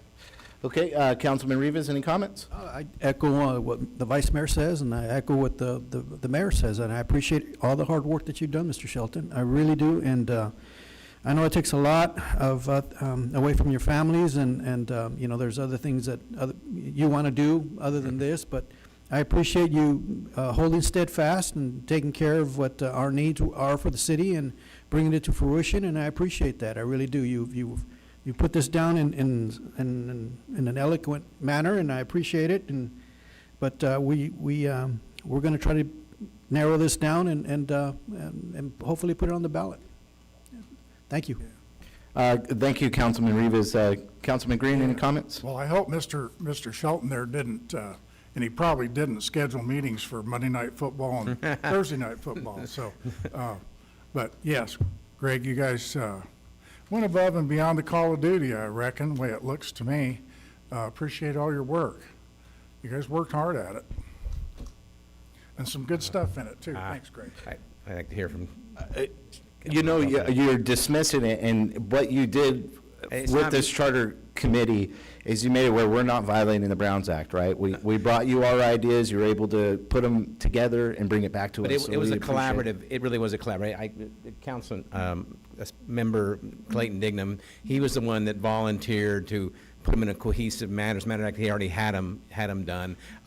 Fernando, I came up with some ideas, and Fernando pulled some strings and had some contacts over at the Registrar of Voters. So it wasn't all me. And now I brought it together and made it with a lot of different facets. But again, it was very, and I got Tom O'Sullivan, who's always thinking behind it. I got Alex Crease, and I got the young guys that are, kind of, inspired. It's interesting to see them. And I got Scott Bowler, and he's always raring to go. So anyway, it was good. Now it'll get really interesting when you guys shortlist it, you know what I mean? And as the mayor and the vice mayor said, and I agree wholeheartely, is that we've got to make the language where it's not intimidating. And the one that didn't pass, and you saw it in there, it used things like non-substantive. And I knew what it meant, but I asked a couple people if they knew what it meant, and they didn't. And I'm still not sure what home powers mean. And I think that was off-putting, and that was the reason that one didn't pass. So exactly what you guys have kind of zoned in on, I think, and what happens is that it becomes a bit elitist and snobbish, and I think it turns. I think I voted against it because I didn't like the way it was very specific. But that all being said, the tough work comes now. I want to see you guys try to narrow it down to 4 or 5 or whatever you want. And then, like the Vice Mayor and AJ said, there's a lot of good stuff in there. We don't have to. Why don't we just hold it over for the next one? I mean, there's no rule that says you can't do it every time you have an election. You can do the charter, and instead of making it one big piece, maybe smaller, digestible pieces over a long period of time. And then, like you said, something about where a lot of the items, maybe 3 of them in there, we can peel out and and group those 3 together, and make the whole thing both cumulative and palatable, you know what I mean? Thank you, Mr. Councilman Beltran, do you have any comments before we go in? The simplification of this is there's a lot of redundancy in a lot of these, and some of them, I don't know if they're legal or not legal and what have you. I would recommend that we have a special study session, so we're not spending maybe an hour right now figuring out what list we want on there. That way we can get some legal advice on these, and then if we could do that maybe the end of this month, that way we can, the other way to do it is just we are picking 4, 5, 6, 10 and give it to them now versus maybe with legal counsel, we can go through and see which ones meet the criteria, and it's just cleaned up. I hear what you're saying, but time is of the virtue. I want to go forward tonight, giving direction, and then staff will come back to us with what decision we make, what legally we can do and can't do, and then they'll also have cost analysis on some of these charter amendments. And then from there, we could have that study session you're talking about on what kind of impacts we're willing to absorb here in the city. I'll go ahead and jump into it. I love the suggestions, right, of consolidating some of these ideas. I am for consolidating 20, 37, and 41, and this is tied to self-performed street maintenance. This is key. We have to adopt this in our city. I'd like to see this on the ballot this year. This, in my opinion, is the #1 issue that we have to get in our charter code. The other one that I like, but I would be willing to concede on, it's not a hill I'm going to die on, But I think the citizens should be able to elect their mayor. And even if it took a special election to do so. But I'm not saying that it's a strong mayor format, but I think that there's a way to be able to give the power to the people, and that's ultimately what I want to do, is restoring the power to the people, and let the people elect who our mayor is in the city instead of the council selecting the mayor. That's my opinion on that. So that would be my number 2. I like 28 and 34. I no longer want selections in this city. This dethrones myself as well right now. If one of our colleagues left, I'd have the ability to select the next council member. And maybe I would choose my friends so that they vote in line with me, right? So we want to go away from that kind of leadership, and I think that it would be good to have special elections when there's a vacancy on this council, and restore the power to the people. Give the power to the people and let the people vote in who that seat is on this dais. So that would be another one that I'd like to see. And then the employment for our directors. I think that this council should be doing performance evaluation on all directors in the city. And then I also think that the council should have the ability to hire and fire directors as well, same rules as we apply to the city manager and city attorney. Once again, restoring the power to the people, and also dismantling what some would refer to as the administrative state. Currently, the way our charter is put together, the city manager is the most powerful man in town. And so we want to restore the power to the people. That's what I campaigned on. That's what I'm trying to do. And so through this, the people get to elect this dais, and then these people represent the city, the constituents of the city from this dais with that direction. So those are the 4, and then of course, voter ID. I can't forget that one. So that's another one I'd like to see go forward. Voter ID is crucial. We had dogs voting in elections this year here in the state of California. My grandmother might have voted in 2020, I don't know. But we have real issues with elections in our country, and we need to set the precedents and start getting control on our elections, and we could do it right here at a grassroots level, right here from the city of Porterville. So I'd pass it off to my colleagues. Councilman Rivas, do you have any comments or priorities that you'd like to see? Well, first off, I like the one, I was going to echo the 203741. I like that one. I was going to present those. I also I want to recommend the 25, amending that one. Maybe not 50, but maybe 30, 35,000. Because, it's not, to some it would be, seems like it would be a lot, but if we can, assist in them not always bringing something to the table for us to vote on and lose a lot of time and pay and money, maybe, they could go out and purchase something on that amount. So I'll take 25. I like 25. I also like 39. Correction, yes, 39. I think the city manager should, be required to live at a greater flexibility and for consideration of communities, along with Springville, Strathmore, Terabella, and acceptable alternative limits within the city limits.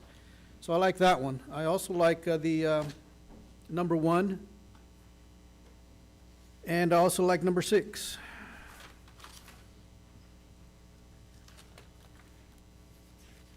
And also, last but not least, the 18.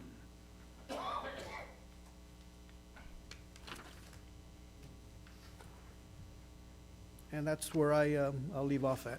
I don't think we need any more smoke shops in this town. I think we have enough of them, but I think we should control what comes into this town in regards to that. To, prevent our children and future generations of children to be enticed by that type of smoke shops. Not dispensaries or anything of that nature, but certain smoke shops in that nature. So with that, I'll turn it back to you, sir. Okay. And I would just say, we want to narrow it down to 5 major priorities.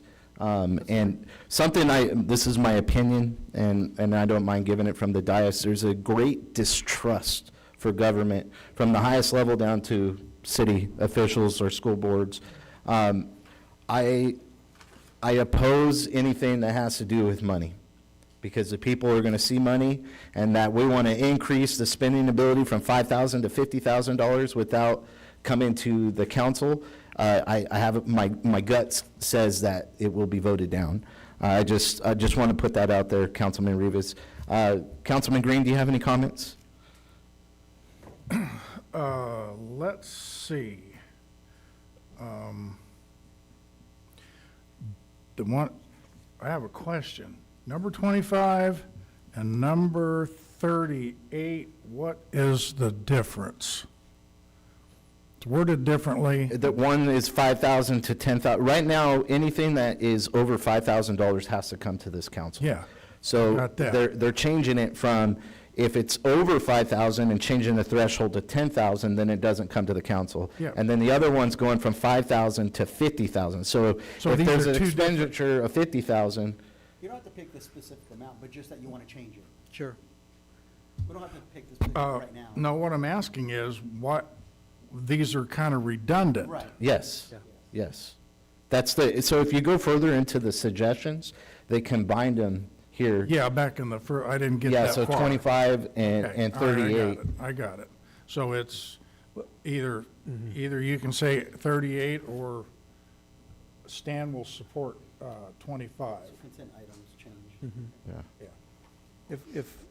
If I may echo on what your indication on your 25, Mayor, I understand there's a great distrust, but, that's where the city manager lies, and I think that with that, you need a good, strong city manager that can, look at what's being purchased, because in today's day and age, everything is expensive. And if you need a product like air conditioning or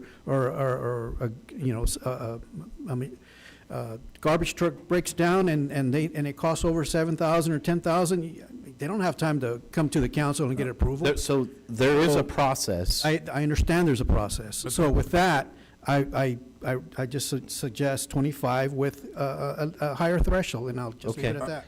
And I would just state for the record that when there is an emergency situation like that, they are able to, staff through the city manager is able to come to the mayor of Porterville and request a special expenditure in an emergency situation, and the mayor has the authority to approve that.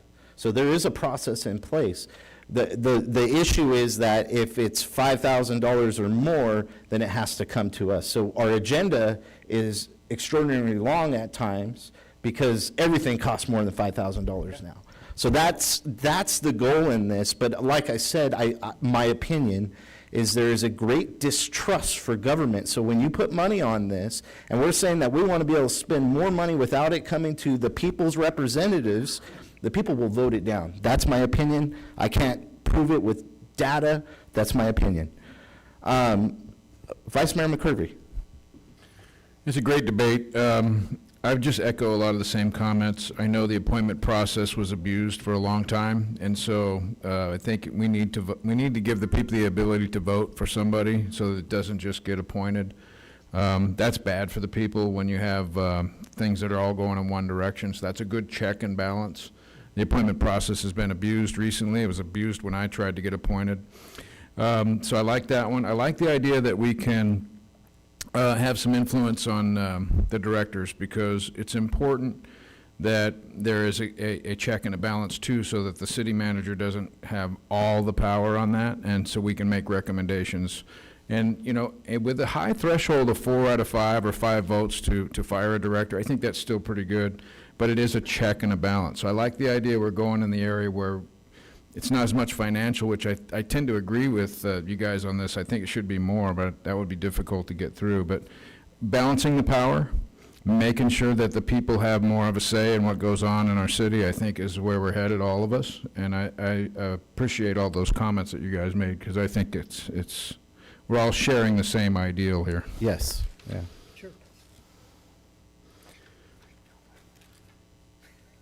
Do you have any other comments, Vice Mayor? No, sir. Okay, Councilman Beltran, do you have any priorities that you'd like to see on the charter amendment?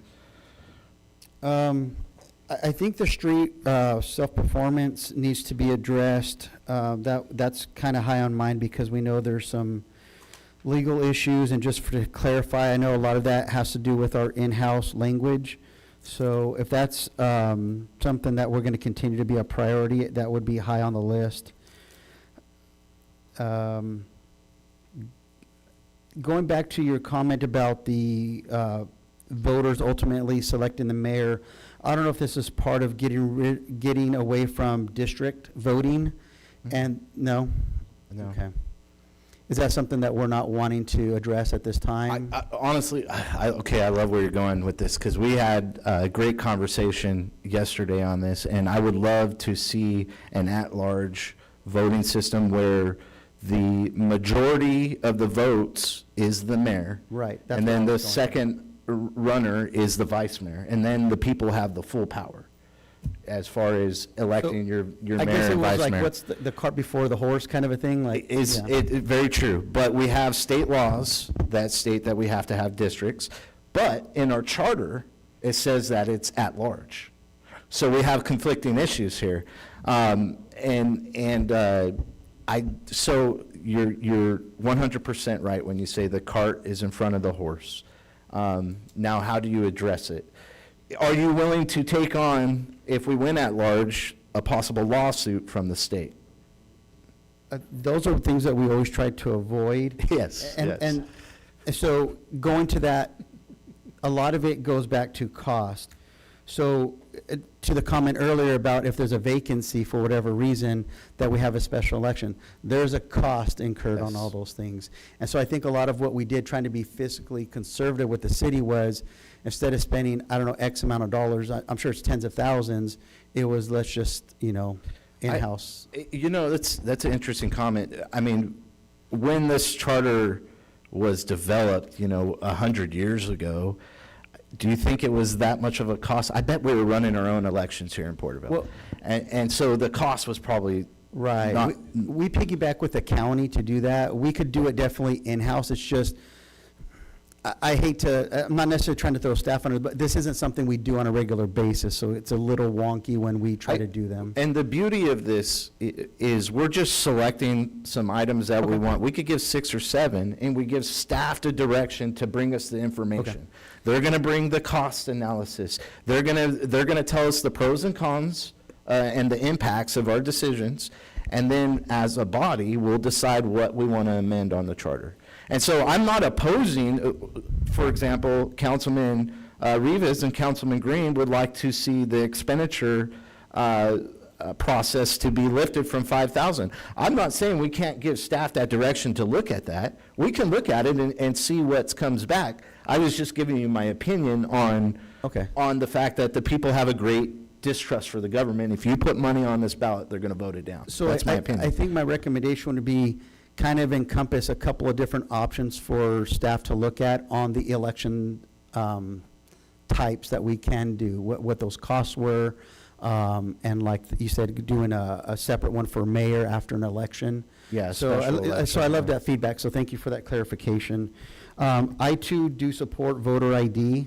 That's a high priority for me. The consent items, expenditures, that should have been changed. I would almost want to say that should be a 2% growth every year, as other things do too. You know what's interesting on that? Julia, you may have the information. Has this been brought to the people before? Threshold, oh, yeah, Yeah, and it's been voted down how many times? yeah. But I think- Twice that I can remember. Oh, and this is before the great distrust that I'm talking about today? So that's my point in trying to plead with you, gentlemen. I think the way to package this is after the Charter Review Committee kind of cleans this up, the biggest part of anything, whether you're for or against something, is educating the public of the pros and the cons of everything, cleaning up the language and explaining to them, this is why. And we could see here, we have 30 items on our consent calendar, but there's a checks and balance. The city manager gets these from the directors, or there's a generator that's needed, an engine needs to be repaired, whatever it might be, a trailer needs to be purchased. There's invoices, there's multiple vendors that are selected, and it goes through a process. So going back to your thing like trust, but if we like say once a week, we highlight one of these and explain how the process is, and just build the trust back with the community. This is part of that process. And I'll tell you, personally, I like the $5,000 marker because now I get to see what the city's purchasing all the way down to $5,000. And so I personally look at it, and then I look at who we bought from. I go, are we shopping local, or are we shopping out of the area? What are we doing here? I like that information personally. Now, I understand your guys' position, and it sounds like we want to look at it. Right, and we've explored in the past, not just addressing a bid threshold, but doing some similar what you're doing, like you're focused on the self-performance of the streets. Yeah. We want to what we were hoping to ensure that given our status as a charter city, at least in the past, the prior councils, they've been really focused on, well, we want to be able, we shouldn't have to, just because something's going to cost $5,000, if we can do it with our own forces, because under California law, it's not even just a matter of if you go out to buy something or if you go out to a contract. It's if something's going to cost us that amount of money. If you don't, charter cities have the ability to get around that, but in general law, you're actually, they are restraining self-performance in a number of places in public works projects, in the public works context. And so, my recommendation, I think that has been more of something voters might be able to get behind is, no, we believe in allowing our cities to actually do those things with their own forces. They fall within our powers to do them. Why can't we have our own employees do them without being subject to these kinds of restrictions? No, our forefathers 99 years ago, next year 100 years, were genius on going forward with the charter city and protected in our state constitution. So, we're having great debate. Oh, yeah. There is 6 items here that I'm hearing that we're all on the same page. I had one more item, just one. Okay, yes, sir. Last one was, council is given $100,000 in discretionary funds. My recommendation, it's as a whole, and we vote yea or nay on if we support that. My recommendation was that each council member is allotted, whatever that number is going to be, if it's 50,000, 100,000, each council member is allotted their equal share to spend on what they want to versus it has to go to the body as a whole. That's a great input. That is something that we could do with the budget. You don't have to make that charter amendment. It doesn't need to be a charter rule. Now, if you're trying to lock that in for life, then you push it for a charter. But we could change that process if we wanted and say we each get $20,000 to spend annually if that's the direction you're wanting to go with that. I think we can make that policy decision ourselves. There's actually quite a few of these items I had flagged just to saying, hey, you don't necessarily need a charter amendment to do this. So it doesn't mean that you can't have one, but you don't need one necessarily. Yeah, and that would be a good example. And a lot of people don't realize that we're volunteers. We're not getting paid for this. Well, I get $25 a meeting, the rest of the guys get $20 a meeting, so. Well, the $100,000, it's not. That's for the council, yeah. But that's for projects, right? That's for things for the city. It's not for your own, it's not compensation. And my point being is that is here as far as the charter amendments is to give some kind of compensation to the council. I personally am not supporting that because like I said about this dollar amount, if you put money on the ballot, it will be voted down because there's a great distrust for government right now. Yeah, so council member compensation would definitely be a charter amendment. Yes, Well, yes. It's on here. It is. It's recommended. And I think we should put something on there along those lines that's something basic, because what happens is, and I know maybe we're a little bit younger, but I have another job, you got another job, Ray's got another job, he's got another job. It's hard to sacrifice this much time for $20 a meeting and devote that. So you end up with retired people or people that just don't want to devote the time. So if you had a little bit more compensation, not a lot, I think that would attract younger talent and people that, might not necessarily be getting involved at this stage. And not sure that's a good trade-off, because you need folks that are older and wiser, but I look at that as an opportunity to say we just don't want to get somebody who's retired and has the time. Hey. Hey. Could you imagine 5 Greg Meisters up here, Vice Mayor? Woo! Okay, so with that, so you're saying you would like that to be looked at as well? So there's 7 items now? I think if you peg it to something that's very simple and practical and not a dollar figure, like just some basic service amount, I don't Okay. know how it's Well, worded here. that's here. I agree with that, Ed. Okay, so are we kind of getting somewhere as far as direction? We don't have to make a motion on this, we're just giving direction tonight, right? All right. You can just give direction, I think, at this point. Yeah, I'm keeping. Right here. The score? So I know voter ID is one, Right. self-performed street maintenance, Right. the council's pay or compensation. I acted like I had it all. The ability to hire and fire all directors and do evaluations. And then, 25. oh, that's the one I'm missing. Yes, the expenditure amount, so 25 and 38. And then selections, not elections. Or excuse me, I did that backwards. Elections, not selections. Gotcha. Was there any others that you guys would like to add?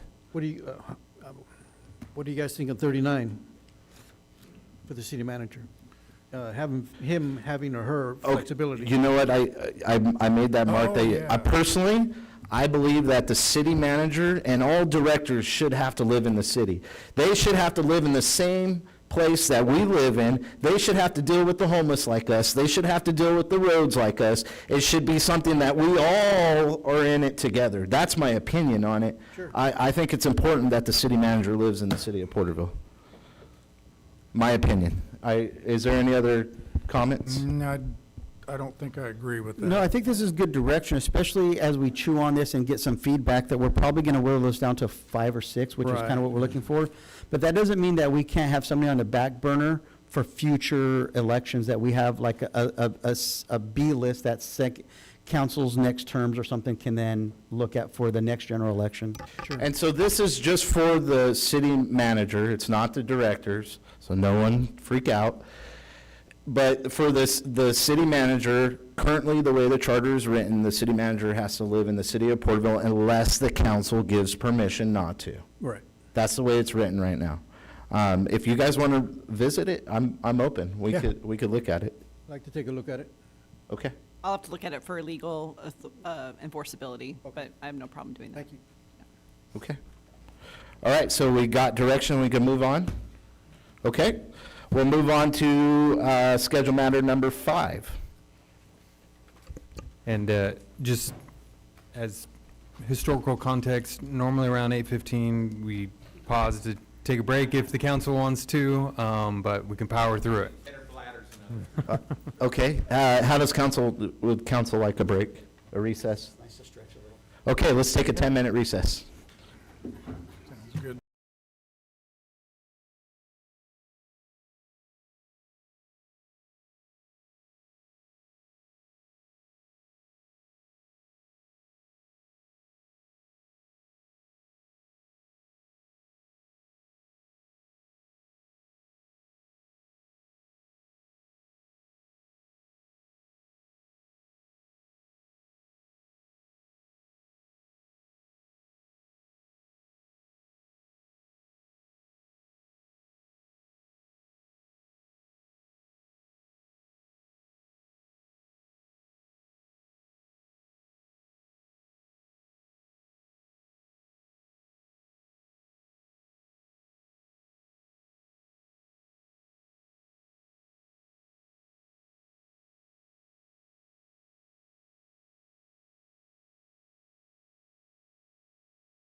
Okay, we'll reconvene from recess.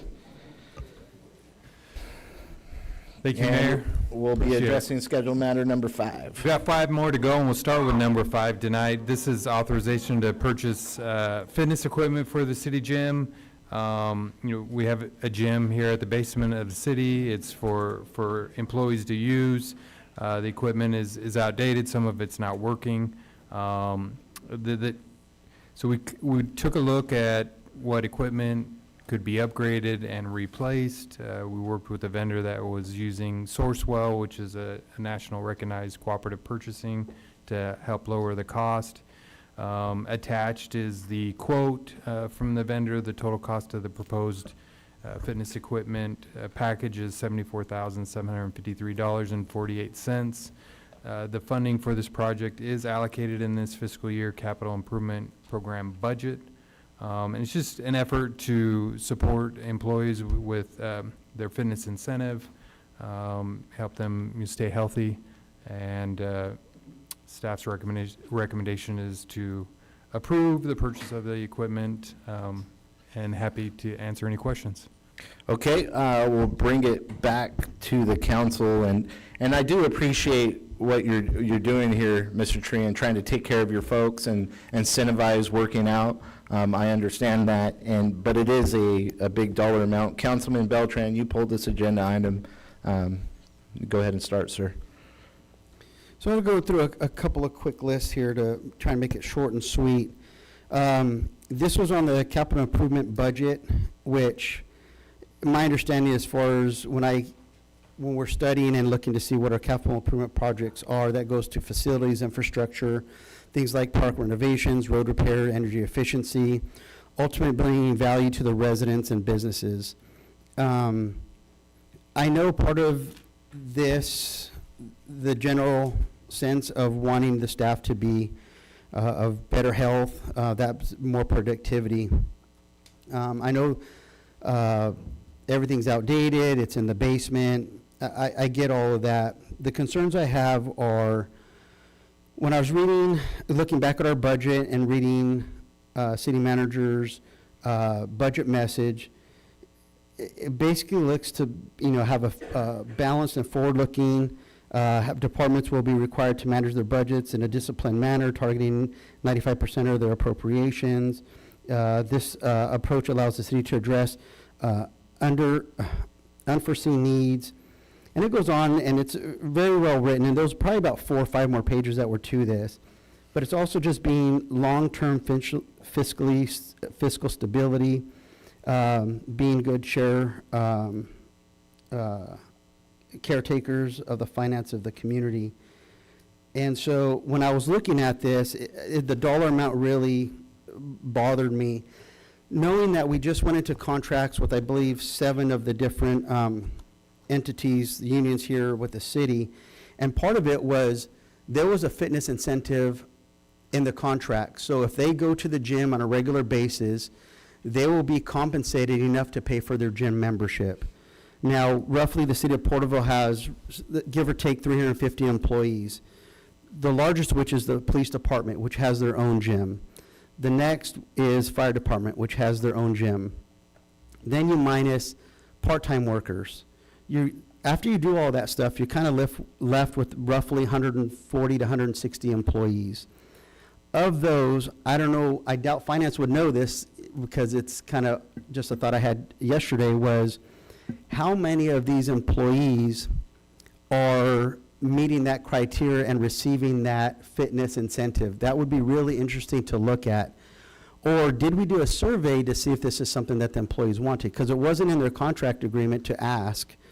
And so if we're already giving an incentive for them to go to any gym at any time that they want to, and the city will compensate them for that membership fee, to me this feels like double dipping, in that we're also can provide a place here, because they're not going to be coming during their break time, they're not going to be coming during their lunch time. This will be before or after work. So why not just let them allow somebody might not feel comfortable going to one place versus another. And so, given that there's a hiring freeze in some departments, not for first responders and vital ones, but there is a temporary kind of a hold on hiring because there's been some fiscal issues we're trying to get in line. If we don't have the data to show how many employees are regularly working out, doing more homework, Sierra View, PUSD, the Tribe and Casino, these large employers in our community do not have gyms for their employees. The last thing I would say is we need to revisit this. If we're going to do a gym and spend this kind of money, when these contracts come up, that we remove that incentive and then possibly purchase the equipment, because that might be a longer running fiscal responsible, that it's cheaper to do it that way than the ongoing incentives. But I don't feel comfortable, at least at this time, that we have both options, that we're going to spend this money on a gym while we're also giving an incentive for them to pay for their own. And so I like the idea of looking out for our employees' health, but I don't think at this time the taxpayers would say, we want a gym for employees. But I love that the city manager is looking out for the well-being of his staff, which is productivity for the community. But I think at this time, it's a big ask when there's already an incentive for them. I agree. And I even think when PD or fire station upgrades their equipment, we can relocate it to that basement area, and they could maybe use that in that fashion in the future. So is there any other discussion? I'm ready for a motion in a second. Well, if I was just going to say, I thought it was great analysis because, you know, I have some other ideas too, but I would make a motion that we table this and review it. It's got to come back and it has to have a value add, I think, that meets all those things that Councilman Beltran was talking about. We used to have one of these gyms at where I worked, and after a while it just went into disrepair, which is what I see here. But if there is no offset for the health care plan, for the folks that don't have access, and if there is no real demand, it's a tall order to spend this kind of money. So I think we should table it and look at opportunities to you know, either reduce this or some innovative ideas, because it's a lot of money for a small amount of people. It'd be cheaper to just buy everybody a gym membership by a lot. So I actually agree with the mayor and Councilman Beltran on that, to table this item. Okay, is there any other comments? Looking for a motion. I just have some questions. When was the last time this equipment's been replaced? Some of the equipment's over 30 years old. 30 Some years of it's a old. little bit newer that's been donated to the city either by staff, or when they upgraded their home equipment, they brought it to the city. So, and where are these equipments going to be located at if they gets purchased? It would be located in our employee gym downstairs here at City Hall. City Hall? So I did some math. Last 30 years, it was the last time you purchased equipment that you're aware of. So breaking it down with $74,753.48, that comes out to about $2,491 per year. So to me, yeah, it seems like a lot, but you know, we have to consider, you know, 30 years is a long time. So, I mean, and you know, who knows when the next time we're going to be able to purchase equipment like this for our city employees, and so. But with this, I'll just table it back to you. But we'll go for more discussion if you like. Okay, thank you for your input, Councilman Rivas. Councilman Green, do you have input? No, sir, I don't on that one. Okay, I'm looking for a motion. I'll make the motion that we table this, but also, it doesn't have to be 2 years, but to get some information from finance of how many people are taking advantage of the incentive, that will really give us a good benchmark of how many are going to utilize this in the future. So it might not have to wait 2 years. It could be, you know, 9 months or something to relook at that.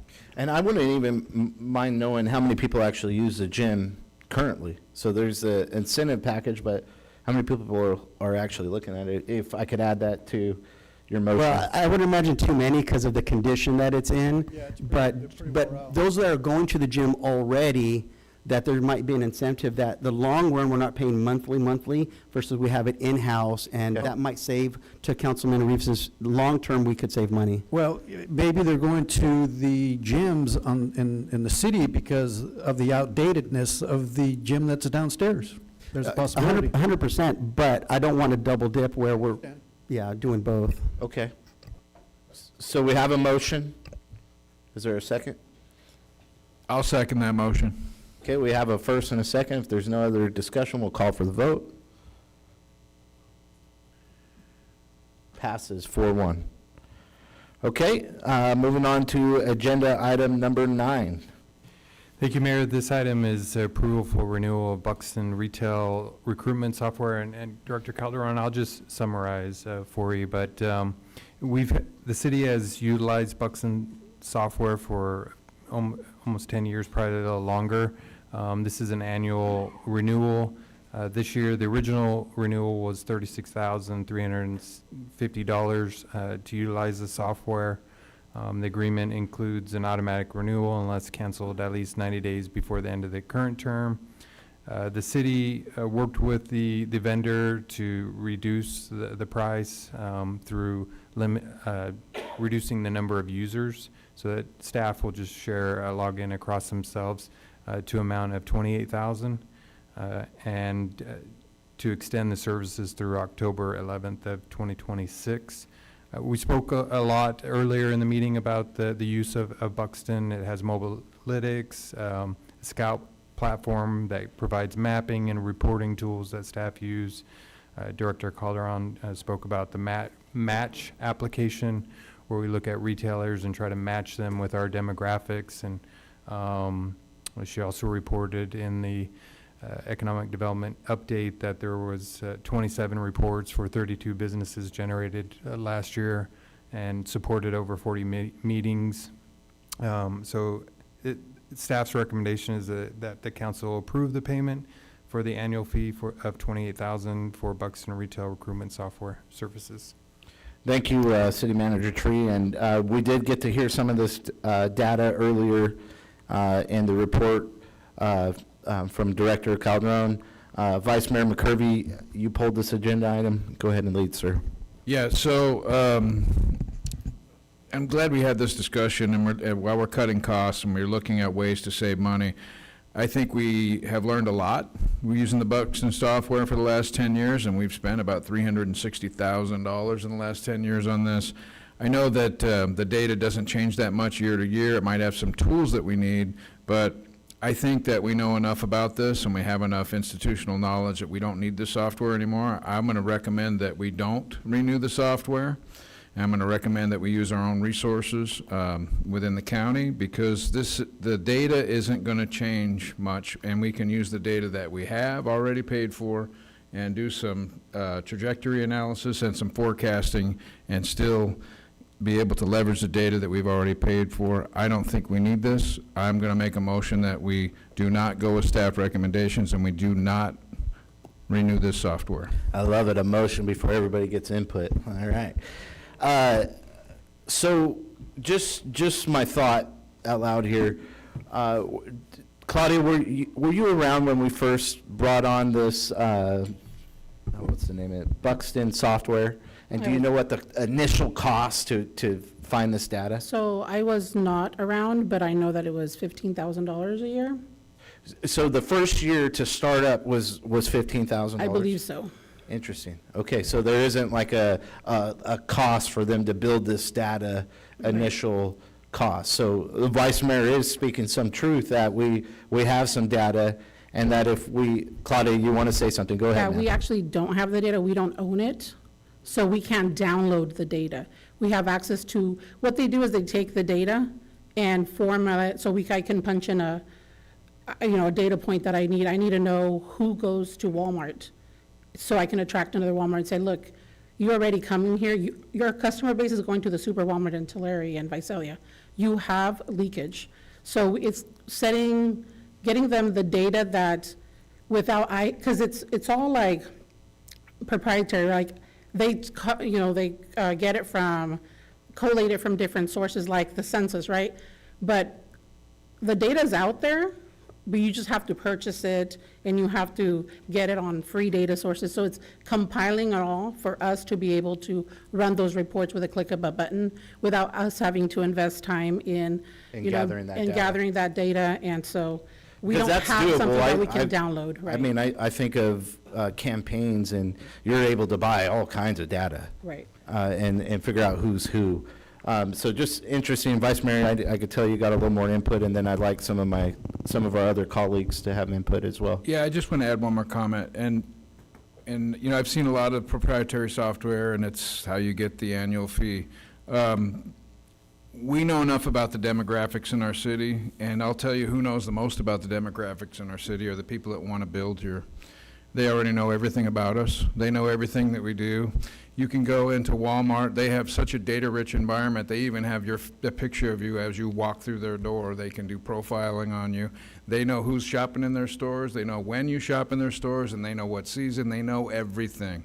So Buxton is not really providing us something that we can give to a Walmart or to another retailer, and I think that it is data that might help us with some meetings, but I think maybe we can replace it with something else, because if we make our city more attractive to business, this will take care of itself. Thank you, Vice Mayor. Councilman Rivas, do you have any comments? No, not at this time, but it's pretty interesting. Well, you know what, I have one comment. Ms.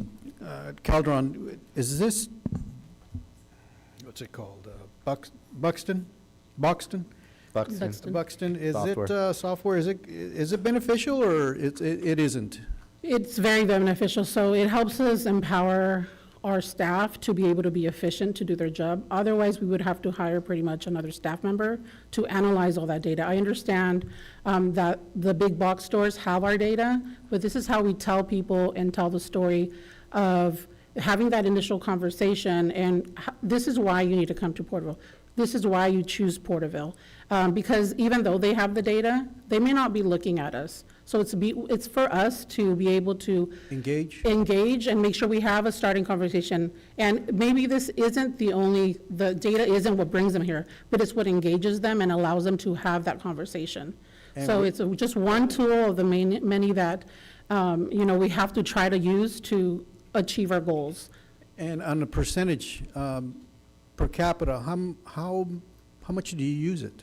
So we use it pretty much daily as we're researching who we want to attract and who we need to attract. And as properties become available, who fits there. Okay. Is this the same data that Tulare County Economic Development Corporation uses? No, they actually are looking for a software such as Buxton. I did speak with them to figure out, because I was trying to figure out how to reduce this cost. And in the past, we have partners with like Tulare River EDC, Sierra View, just different partners that, those are the two I'm aware of, that we've shared basically licenses and we partnered to reduce the cost. So in the past, we didn't bear the whole cost. So I was trying to figure out how do we, on the budget, we got it approved. But I always look for, every year I try to figure out, is there a better tool out there? So if you've had meetings with others that provide similar information, this one, what I like and why I still propose to keep it was because it gives us that flexibility. If I need a report right now, I can go to my computer and run it. The other softwares that are out there that provide similar, you have to call someone and they have to, request the report. And they have some standard ones, but to actually fine tune down to who we're trying to attract, you have to request it. And then there's the actual reports to be customized. Some of them are fees depending on what you're asking them for. So it's one of the most flexible ones out there within the same price range as the others. So that's why we continued to add it to the budget despite us cutting other things, because I feel that this is a tool that my staff needs in order to perform their job and in order to be able to be and show metrics, right? Like I have goals for them. And so without tools such as these, then it's impossible pretty much to get some of the work that they do done. Thank you, Ms. Calderon. If I can add one more thing, I'll just go ahead and motion for staff recommendation on the keeping it approved. Okay, so we have a motion to dissolve, and we have a motion to approve. Councilman Green, do you have any input? I'm just going to be candid and say that I don't have any idea about this software, no clue. So I can't make a comment one way or the other whether I'm pro or con. That's all I have to say about it. I Okay. just don't have knowledge. I don't have the education for it. Gotcha. Councilman Beltran, do you have any comments? This is part of the reason I had pulled item number 26. This has to do with the possible city removing ourselves from membership of the Tulare County Economic Development Committee, Corporation. These kind of go hand in hand. These are tools for our economic team to utilize. I appreciate Mrs. Calderon. She had just explained how they've looked at lowering the cost. They've looked at other programs. They can find a cheaper one. Sometimes you get what you pay for. If we're looking to save $35,000 by removing ourselves from the TCEDC, I don't understand why then we would handcuff our own staff, who's going to have to then pick up that load of looking for businesses and stuff that want to come to our community by then removing another tool that they need. I appreciate her explaining how this is a one-stop shop. Staff member can spend hours and hours and days going through free websites, tracking down other websites where this is a one-stop shop. I'd hate for staff to sit there in a phone book and have to just cold call all these random people versus there's all these different data points that they can get, because things could change. Look at whether it's federal elections, local ordinances, inflation. Sometimes it's just regional. Sometimes even a national chain might just target a certain area. Look at Dollar Generals, they're targeting kind of rural areas like Terrebonne and Strathmore. We don't know their strategies. They have all the information, but if we don't have staff reaching out and being proactive, I love that they're doing that. They're not being reactive to any of these situations. I think we've said it from this dais. We love when employees and departments are being proactive on the city's behalf. So again, we're going to address item number 26 later on. If it's the city's or council's decision to remove ourselves to save that $35,000, believing that we could do this stuff ourselves, and then we look at our staff and then say, we're going to remove this really vital tool that you need, I think we're just shooting ourselves in our foot. So my recommendation, I would love to second with Councilman Rivas, and that's my understanding and where I'm coming from. Thank you for your input. We have a first and a second to go forward with staff recommendation, and we have one motion to dissolve the Buxton contract. My input, I think that let's stick with this for another year. My thought is, let's keep this open. I know that we're talking about looking at possible consultants in the future, and that will do direct marketing, and this could be a tool with our community development director to enhance their abilities. And then it's something that we can reevaluate, in my opinion, next year. I'm kind of with the consensus of that. Mr. Tree, do you have input? Just to add, I know this conversation is bleeding over to the next one, which I think this will help with the conversation. So obviously there's the EDC director has resigned. Oh, you're still in my thunder. Just wait until we get to that one. You didn't even know that until I told you. All right, so with that, we have a first, go ahead, Mr. Tree. I just want to make a point that the big cities, the Visalia, Tulare, the county, and Porterville, we're coming together to see what's best for the region. And so there may be an MOU in the future that we're sharing the same platform and we can share the costs across. So we're going to cover that, and we're going to talk about that coming up here shortly.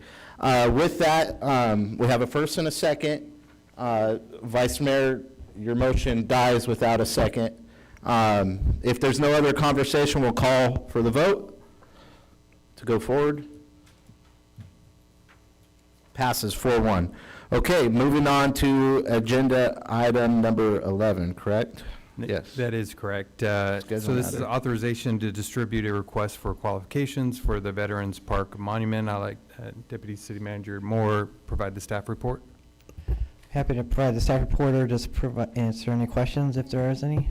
Council, what would you like Yes, to do? The staff report? it's interesting because there's been some allegations tonight from our constituents of how much money we're spending on this monument. Are we spending $800,000 on this monument, Mr. Moore? This would be $100,000 in the budget. Okay, thank you. With that, I'd just like to have that on the record because there's people spreading disinformation, and we want to clear that up. So with that, Councilman Beltran, you pulled this agenda item. Tell us why we should not do a monument to George Washington celebrating 250 years of American history, sir. Oh, is that what the report said? No, you pulled the agenda item. I did, sir. Thank you. So, much like I'll go back to, I have all this data and I want to try to unfold this. Whether people disagree or agree, this is what I'm paid $20 to do. So, last year we did a master parks plan, 2024. Took several months and lots of money to do. And in there, they broke down what does our city parks look like over the next few years, I think up to like 20 years. We also increased the impact fees for parks to try to, there was never really fully funded for parks. So this is why it was kind of, there's some, I don't know how to say it without, I don't want to be critical of our infrastructure, but there's a lot more things that our parks could have. And so in this report, a couple of things I want to highlight were, it gave a list of prioritizations. And it was, there's 8 of them, and basically, it's, urgency, repair, replacement, frequency of use of the public access, need to repair and replace, what's the cost of repair and replace, and this goes on like that. And then the next thing I want to go to in this plan was it broke down every single park, and it gave all these recommendations of things that were needed. I'm not going to go through all the parks, but it goes from, Zallad Park, Murray Park, Sports Complex, Henry Street Park, Lions Park, there's a bunch of them. And at the bottom of them, it has a phase 1 on each category, and it's 0 to 5 years. These are things that they made an assessment that our parks need. And I'll give you an example. Sports Complex roughly was, right now, $3 million of needs. And so it goes on and on. Veterans Park, I'll go to Veterans Park, it's $1.1 million. And it goes from ADA compliant stuff to security cameras, to lighting, the bathrooms. There's 15 items for Veterans Park. Every single park has a list of things that they recommend. Now again, we paid somebody, they had public input, public surveys, and this is what they do. And these were the recommendations. Last thing I'll go to is at the very end was the stakeholders' opinions and comments. And on there, you go through different things that they wanted more shade, they wanted another dog park, demographics of what parks they use, ages, ethnicities, all these different things. Nowhere on here does it say historical markers, monument, patriotic things, but it's just, I get the gist of wanting to do something that's monumental, something that is significant, but when we've been talking over since this last, I want to say 9 months at least, about our budget, it's literally a head scratcher right now to say we have $100,000 ready to build this monument when the data doesn't show that that is a need. I always go to needs first. I use a lot of these parks. Bathrooms would be number 1 for me. Maybe security cameras or some type of thing is number 2. Benches, shade, the list goes on and on and on. Just because there's a 250th anniversary and 100-year anniversary, there are a lot of things I think we could do in our community that aren't this. Unless Amazon came to town, or Boeing changed their headquarters to Porterville, we don't have a surplus of money for items like this. I think there's other ways we can go about it. There's planes, there's military tanks, there's different things throughout the community that were done through other organizations in a collaboration. I think that's the best way to do these types of items. I would say that I'm not against this, I'm against the way we're trying to do this here. Another big problem I have is this is on a consent calendar item. Consent calendar items are regular and routine items. This is not. This did not go through the Arts Commission. This did not go through the Parks Commission. We have no public input on this. And so for all those reasons and a few more, I don't want to waste other time, but I think I made the most significant points. I would either like to table this or no, either one. Well, I appreciate your input, and you did pull the agenda item, so now it is a scheduled matter. And so now we do get to have this input. You know, please be quiet while the council is discussing. You can have your comments in oral communication, sir. So with that, you know, elections do have consequences. That was the narrative for the past council. This council has shifted greatly, 3 new seats. And I'll tell you, the past council only followed the consultants. So we would hire the consultants, and then we say, well, they're the pros, we got to follow what they say. And then we increase the rates on sewage, and we increase the rates on our trash services, refuge services. When is the point where this council starts making decisions for our own? I think this is a historical year coming up and an opportunity to do something historical here in the city of Porterville. And why not dedicate something to the greatest American who has ever lived, George Washington? Councilman Rivas, do you have any input?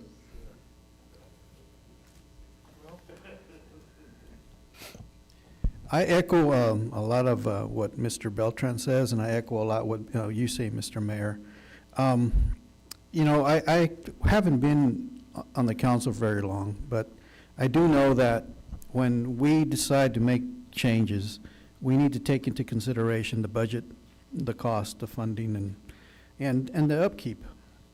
Like somebody made a reference to the trees on Veterans Park and the helicopter on the Vietnam Memorial. So, but I think that, you know, at some point in time, we do need to have some type of anniversary for, you know, to recognize this country. And I do like the idea of this monument. I didn't think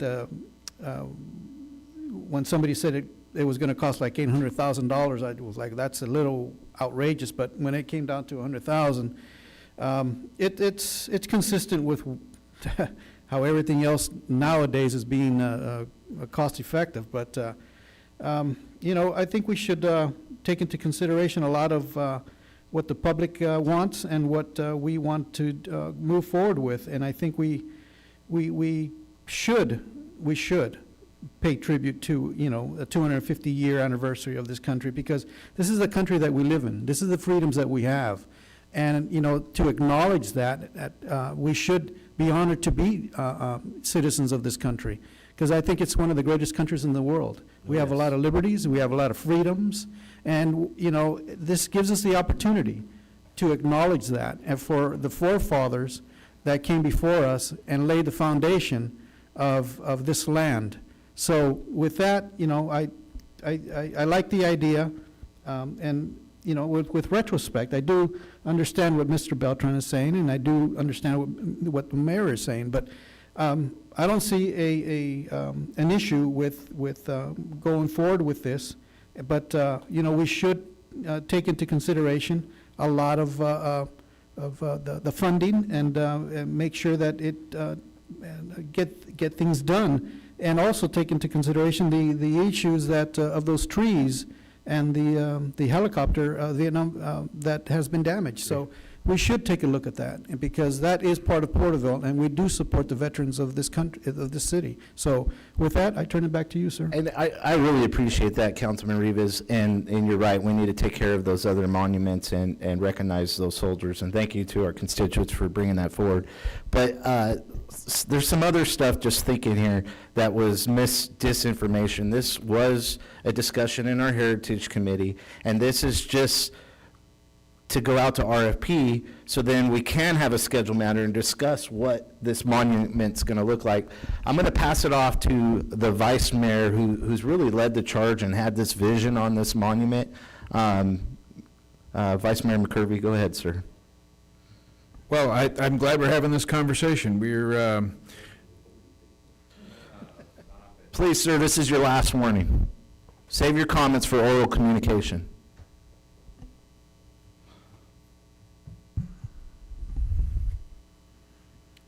Go ahead, Vice Mayor.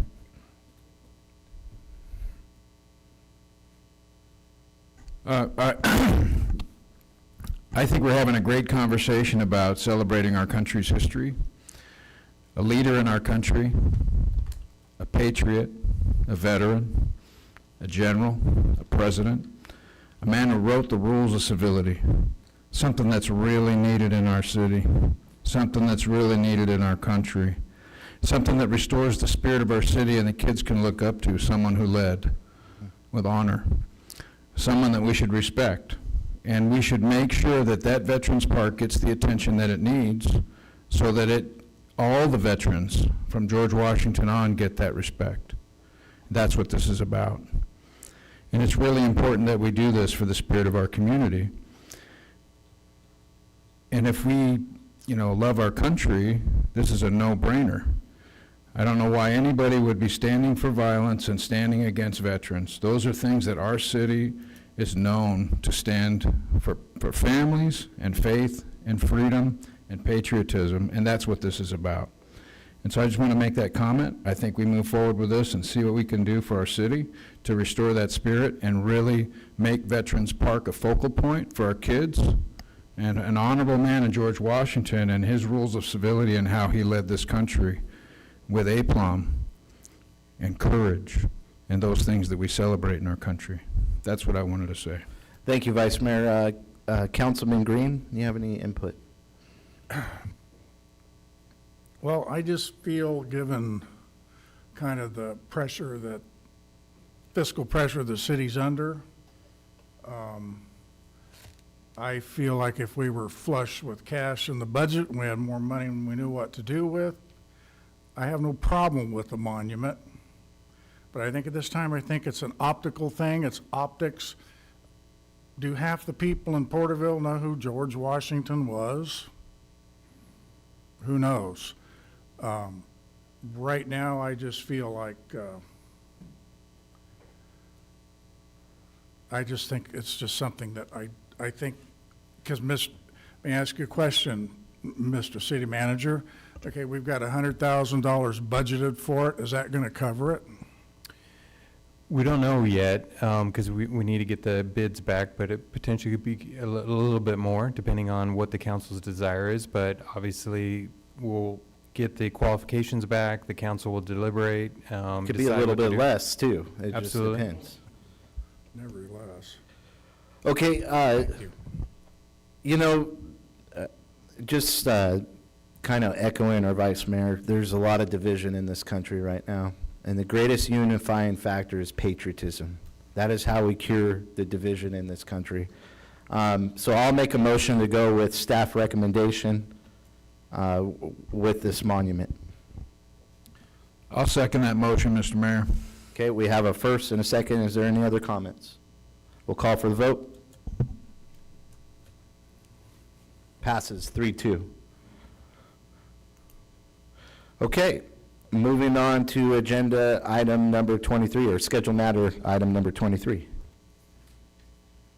Thank you, Your Honor. Members of the council, this item is to approve the approval of a media sponsorship for the 2025 Porterville Veterans Homecoming Day Parade. The Porterville Veterans Day Parade continues to be one of the longest-running Veterans Day parades in the nation. It remains a hallmark event for the Porterville community.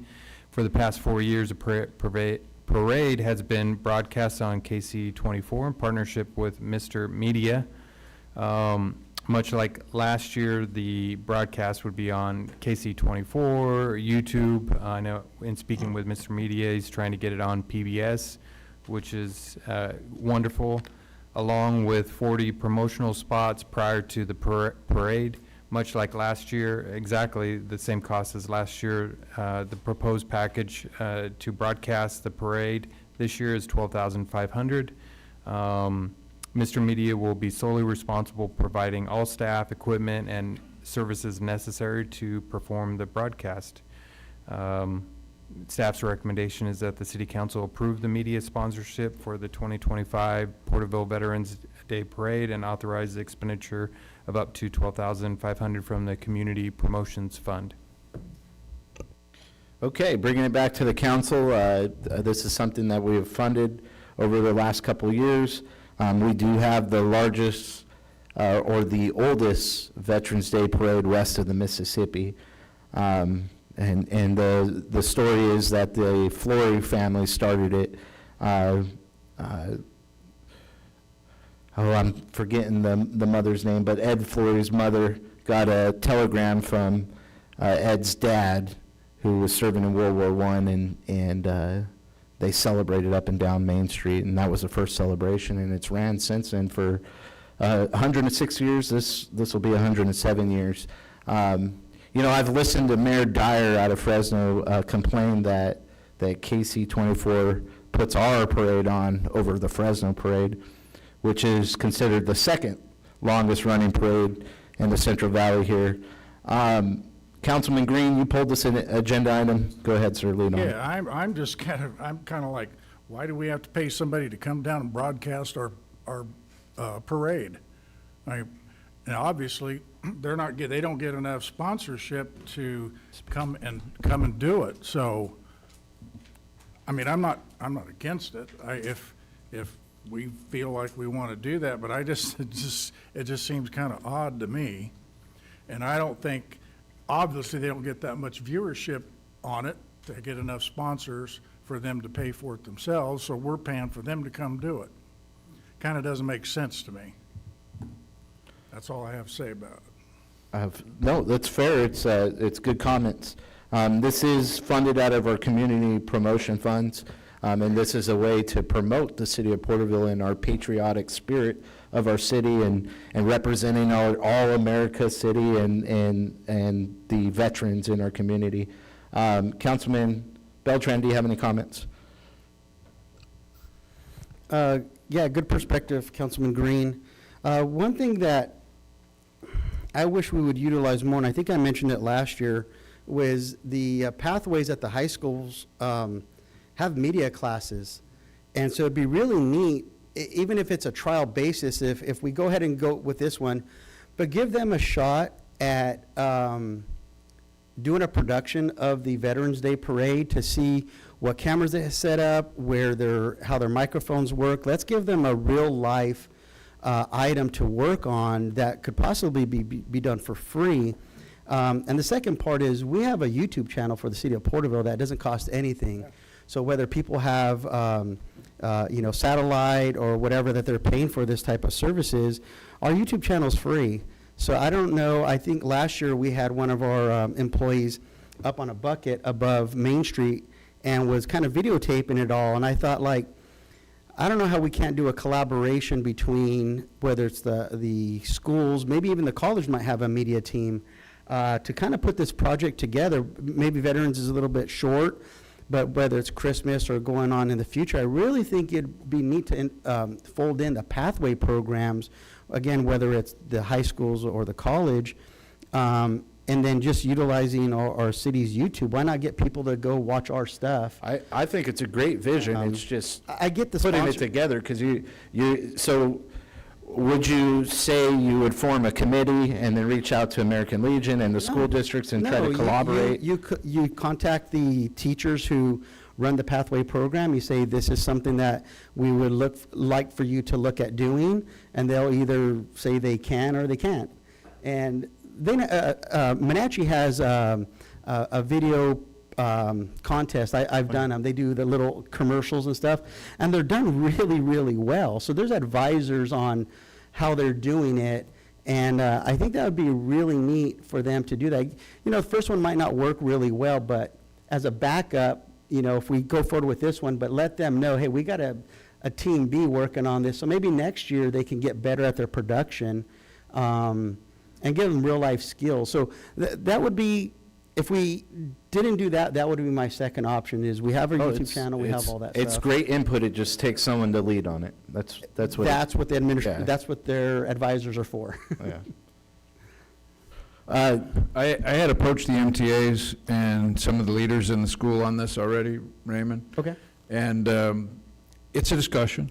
Good. It's not something that we would do for the parade, but even for just, you know, like Monty Moore used to do and calling the games at the ballpark. So there's a lot of talk about this, so this is a good conversation. And I know that we do put this out on YouTube, so it's out there. It might not be the production value, and it's not on KCET, it's not on the television where we can market it, but I love this idea. I think we need to do more of it, and I'd be happy to join with you on that and try to champion that. I still want to go forward with this tonight. I don't know if we can displace this, but I love the idea and love the conversation. No, it just takes someone to lead on it.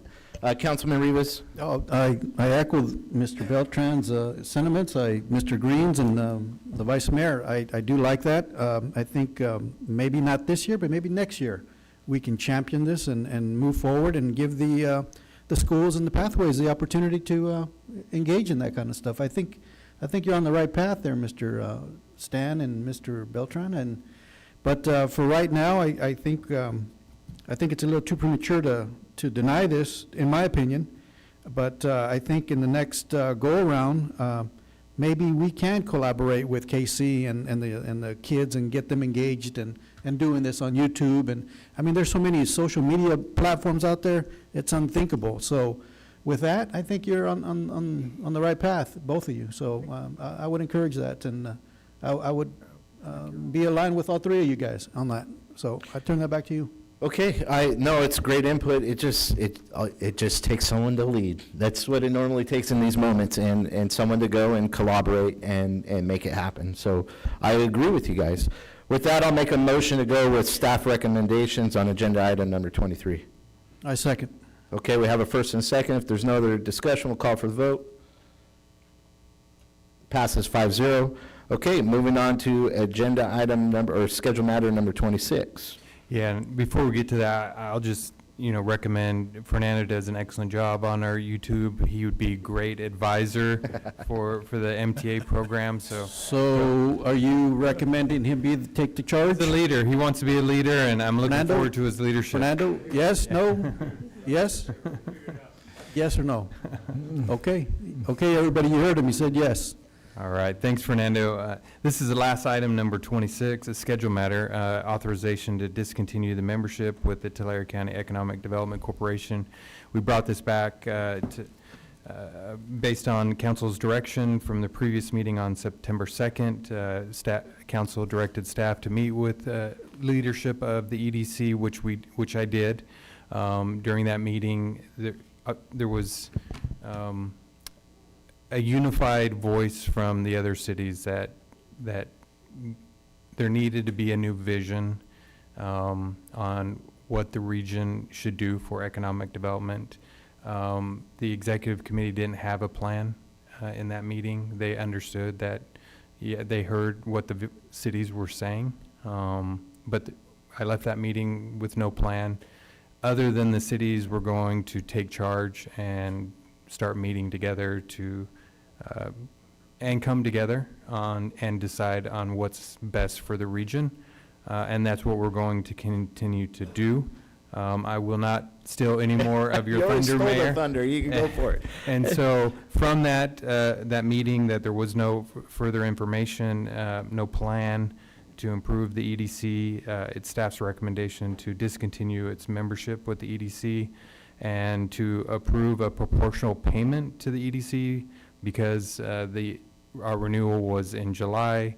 We're now in October, and so our proportional payment is $11,666.67. Thank you, City Manager, and I'll bring it back and just secondly state for the record that the Director, Erica, has resigned. There's some great change, and then also, as our City Manager stated, and myself in the meetings, we've met with partners we've met with our county and discussed plans in the future. And then I've communicated with multiple mayors in this county in this direction, and there's unison on this factor. And so there's change coming, and we always have the opportunity to get back in. This is not the first time the city of Porterville has pulled out.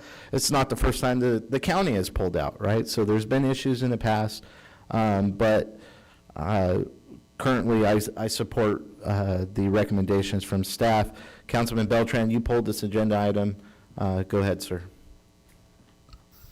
Yeah, it just had to do with the item with Buxton program is as we look to, I know this past councils, this council, and I'm sure future councils want to look at the economic development of our community. You know, it's not just about housing and, you know, quality of schools. The big driving force is economic development. And so I'm glad we kept on with the Buxton program for our staff. This one, I didn't have a whole lot of opinion. City Manager Tree had explained that there's going to be some collaboration with the other entities, the larger entities in the county. We might have, we have different demographics as far as where we're physically located, but that doesn't mean that we can't share a resource, and whether it's a program or staffing. So the only comment I had really is about, is this just about saving money, or is this about reallocating that money to whether it's hiring staff or looking at other programs? I know this is an ongoing discussion, as the mayor had just said, that there'll be, something will probably come to us in the next few months of an investment in some type of economic development. That's what I'm imagining. It's not just we're done and we're just kind of kicking the can. Yeah, we're not giving up on the city. Right. So, no, thank you for that report, and Mayor, you know, your conversations with other leaders in the area. I love that we're collaborating, there's trust and respect, and we're all mutually trying to achieve the same goal for, even if something doesn't come to Porterville, if it's regional, we have people that can travel to those employment opportunities and stuff. So You're much nicer than I am. I'm a hawk for Porterville, man. And I love that you are. I appreciate that. I just try to be, sometimes it doesn't always work out for us, but there's a way to collaborate. Thank you. Thank you, Councilman Beltran. Is there any other comments? I'll open it up. Okay, I'm looking for a motion. I'll keep it simple. I'll motion to go with staff recommendations 1 and 2. Okay. I'll second that motion. Okay, we have a first and a second. Let's call for the vote. Passes 5-0. Okay. That's it. All right. Okay, moving on to 1234 reports. This is time for all 1234 reports required pursuant to government code. Heritage Committee, it met September 17th. It was really a great meeting. I attended it with Vice Mayor and myself, and I'm going to pass it off to the Vice Mayor because he has done such a great job in collaborating and bringing our community together. So a lot of exciting things. Go ahead, Vice Mayor. Yeah, thank you, Mayor. I appreciate that. It has been exciting. I did a speech at the Daughters of American Revolution at our Pioneer Church out there on Mill Street recently, in collaboration with the Daughters of American Revolution and with the leadership at the museum. We've come up with some things that we're going to be delivering for downtown, which is coinciding with the Downtown Committee that I also chair. And it's very exciting to see the collaboration and folks coming together as we deliver the improved streets and painting the street lights and getting those things done and creating the economic development and the focal point for our city. As we restore our identity of our city, we want to focus on the heritage. One of the first things that we're going to do, we're developing a calendar that goes throughout the year so we can celebrate the things about our community, like the Overland Stage, the things that we have downtown, the things around, the sites around town that are Porterville-centric and about our history, but we're also going to celebrate American history because it's going to be our 250th birthday next year. So we're in the process of setting up a education walk down on Main Street. And we're hoping to deliver this by Veterans Day, but the time is short and we're still working on details. But we're going to put, just like the flags of the Daughters of the American Revolution, the historical flags of our country, we're going to put them up and down Main Street strategically with a map and a flyer. And we're going to have docents from the museum go and teach American history. And we're collaborating with the schools to do that as well, so that we can have kids that get school credit so they can come down and learn about George Washington and learn about the other things that happened in our revolutionary times, and they can see some of the things downtown. And so we're working very collaboratively with the museum and with some of the other local organizations to get the heritage as a focal point as we continue to move towards celebrating the 250th throughout the year. And there's a lot on that agenda. This is the latest discussion. We're moving towards celebrating leadership, and we're celebrating civility and the history of the veterans and the patriots of the revolution. And there's some other things that are coming that aren't done yet, but we're having some great discussions about an event that we may put together next spring. And I'm really excited to see how much progress we made and how much collaboration. We filled up the conference room. I think we had 15 people there. Yeah. And long conversations and deep conversations and excitement about what we're doing downtown. And so there's some more information coming on the history walk, and we're going to put some more points of interest on that. And we're still adding. So it's like a moving target. We got the base, and we're adding a lot of things to it, and it's moving quickly, but time is short. We're almost to 2026.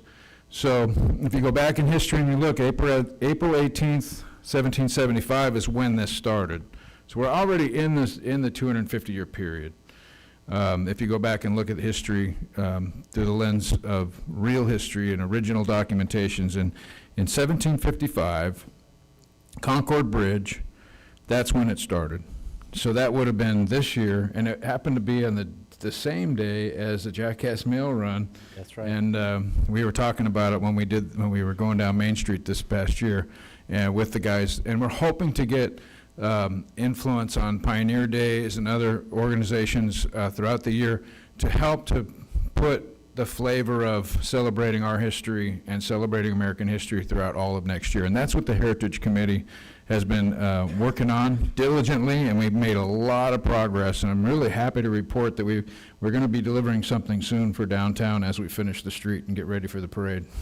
Yeah, and I'd just add, Vice Mayor, so like the flags was under $5,000, so we're able to do that without bringing it to the council. But, and then, some of these talks about like the monument are in this committee, and it's an ad hoc committee, so it's not live, right? But we're also talking about challenge coins, lapel, and possibly a hat, shirt. We're designing a logo that when we do have a consensus on what our logo is going to look like, or the brand, we're going to bring it for a scheduled matter to be discussed. And then I just would like to say thank you to Porterville College, PUSD, and Burton School District for working with us and collaborating and coming up with ideas on it was great. We were wanting them to paint fire hydrants, and they started wanting to do plays and be a part of this movement. So it's really exciting, and great job on your leadership in driving this forward, Vice Mayor. With that, we'll move on to Tulare County Task Force on Homelessness. Yeah, yes, the task force was on September the 17th of this year. The main agenda was to give the public opportunity for comments, both in person and through written submissions before the meeting. And that occurred, and it was very, very positive. They approved the minutes for August the 20th of 2025. Appointments and recommendations for the secretary of other task force representatives were also discussed and approved. Updates are given for the homeless housing assistance and prevention round 6 applications, as well as jurisdictional voting members changes, and appointments and vacancies across various agencies and communities. And that was also discussed as a roundtable. Partner and volunteer voting members renewals were addressed, including representatives from faith communities and live experiences, healthcare, youth, and veterans. A special presentation is scheduled about an on-demand response microtransit service in Tulare County. It was led by Giancarlo Bruno from TCAG. That was very interesting on his discussion. And that would be coming in the near future.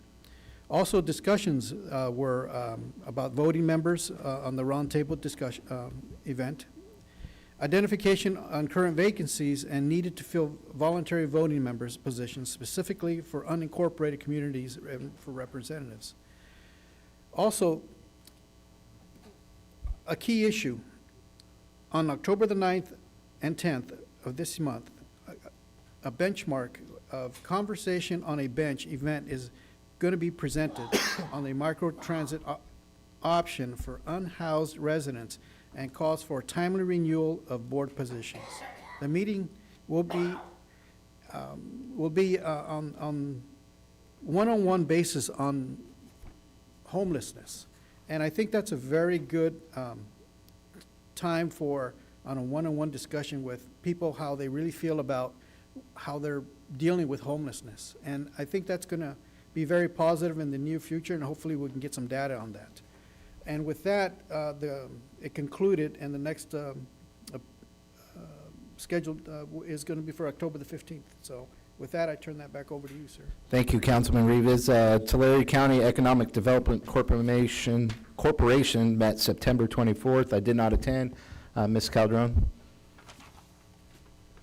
Yeah, so the meeting was on September 24th, called to order, followed by some public comment. The board approved the minutes, and then there was a presentation to switch the treasurer and the secretary. So Mr. Ramirez is switching. He'll now be the secretary, and Ms. Silva Carter will be the treasurer.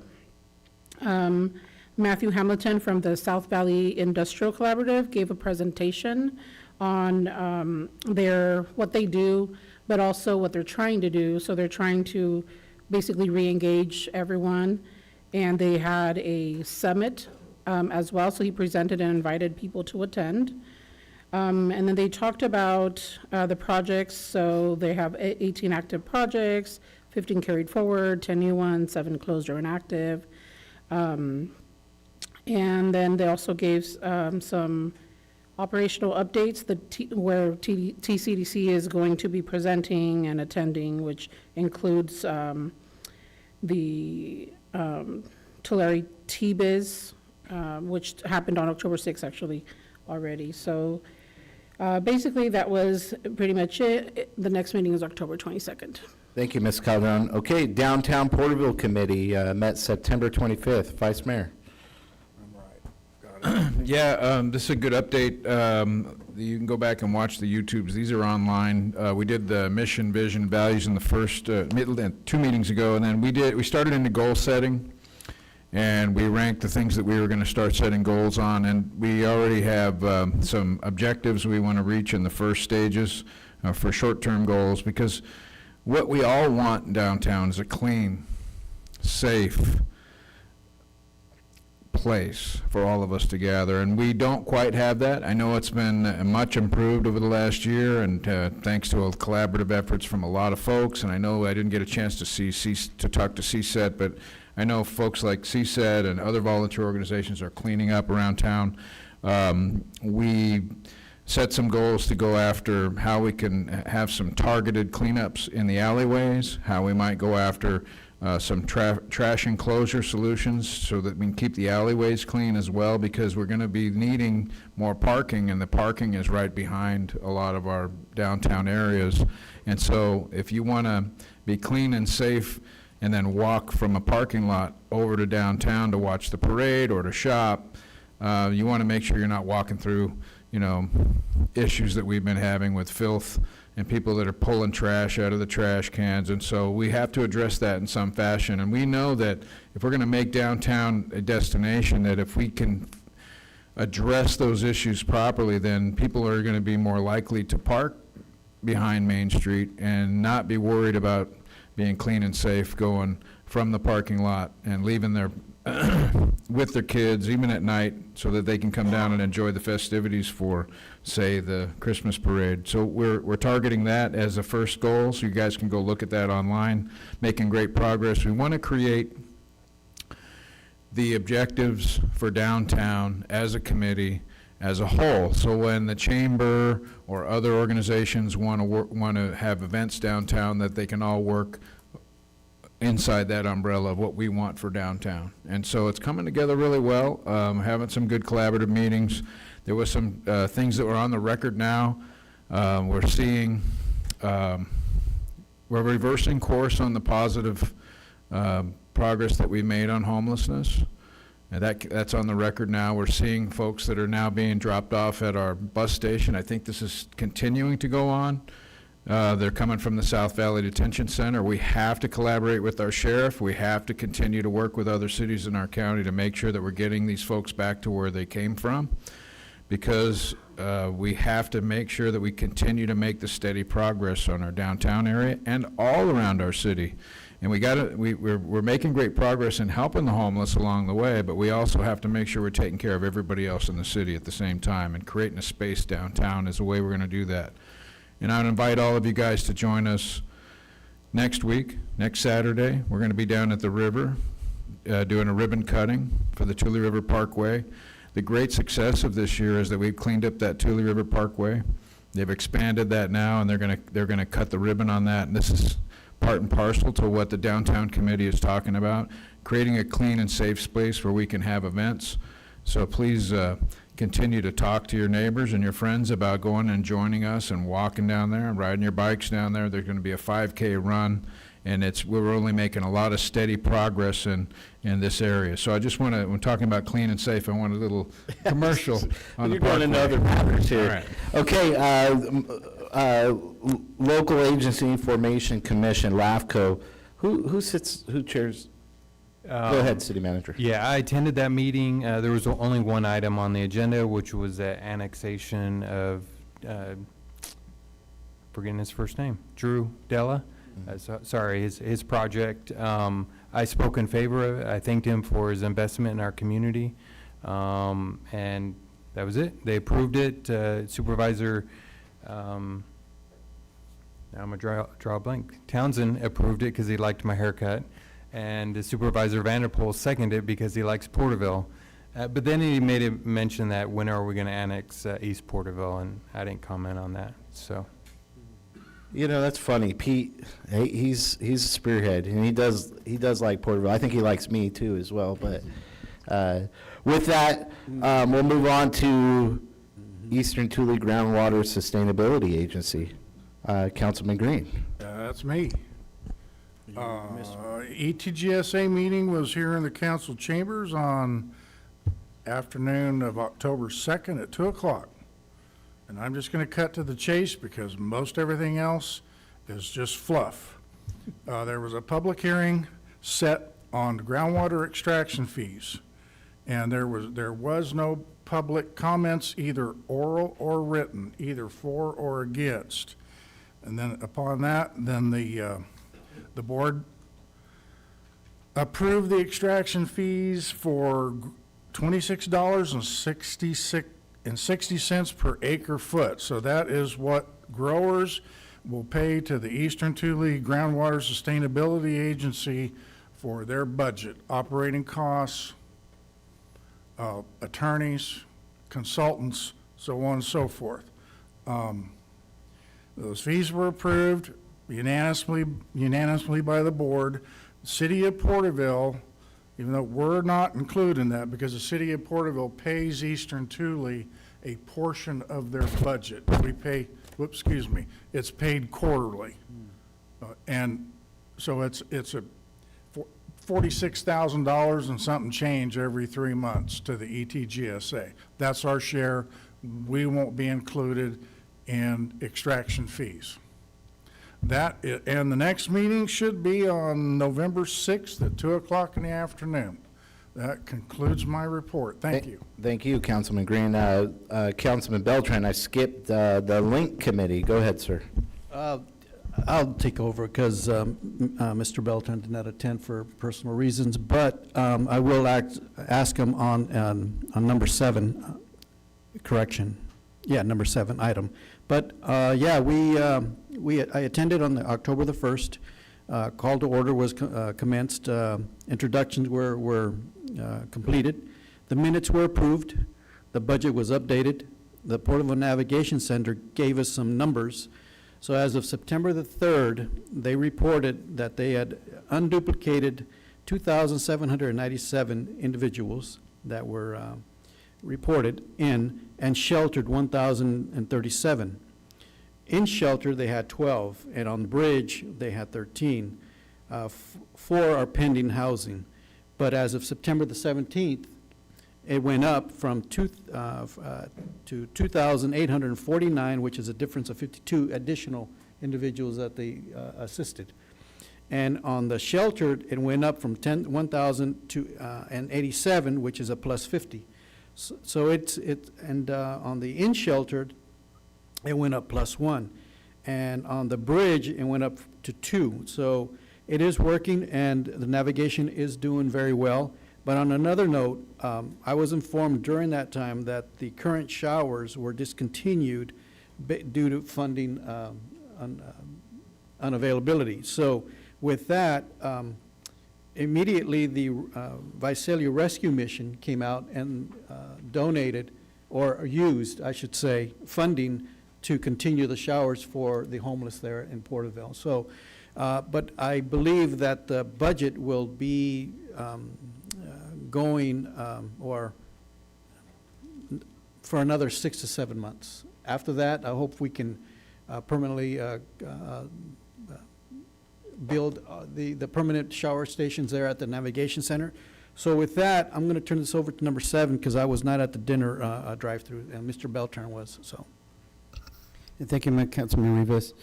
So yeah, we had our annual drive-through dinner, and the purpose of this fundraiser is to pay for things like during the point in time, which we do every January. It helps pay for incentive packages, whether it's a small amount gift card, for people to take these surveys so we can know those in our community who are homeless, and it helps with our CDBG funds and reporting.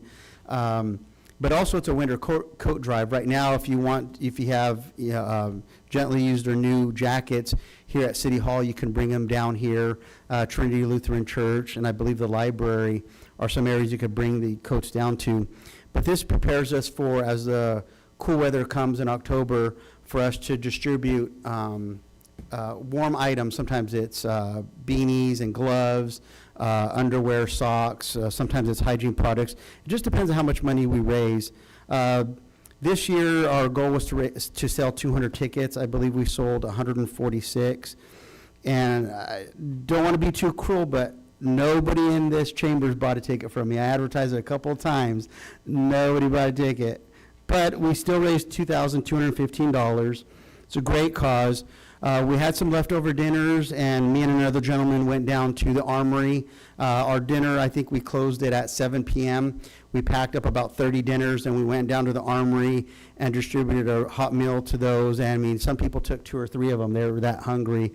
They were all very pleasant, very thankful. We just asked them to remember to make sure they threw away their stuff in the trash bins. But it was a great, all those that support us. I want to highlight 2 companies, because this is an endeavor to just go out and ask for donations. So we're not paying for food and stuff out of the link funds already. And so I went to all the big stores in our community: Walmart, Grocery Outlet, Save Mart, Smart and Final, Food for Less, Town and Country, and Vallarta. Only 2 of those got back to me, and the other ones required online applications that was very in-depth, and it was kind of ridiculous, but I filled them all out. But Grocery Outlet and Town and Country, I took a simple piece of paper. It was a little packet, had my city council card on it, what KTHA is, what the event was for, who benefits, and each one of those companies basically said, "What do you need?"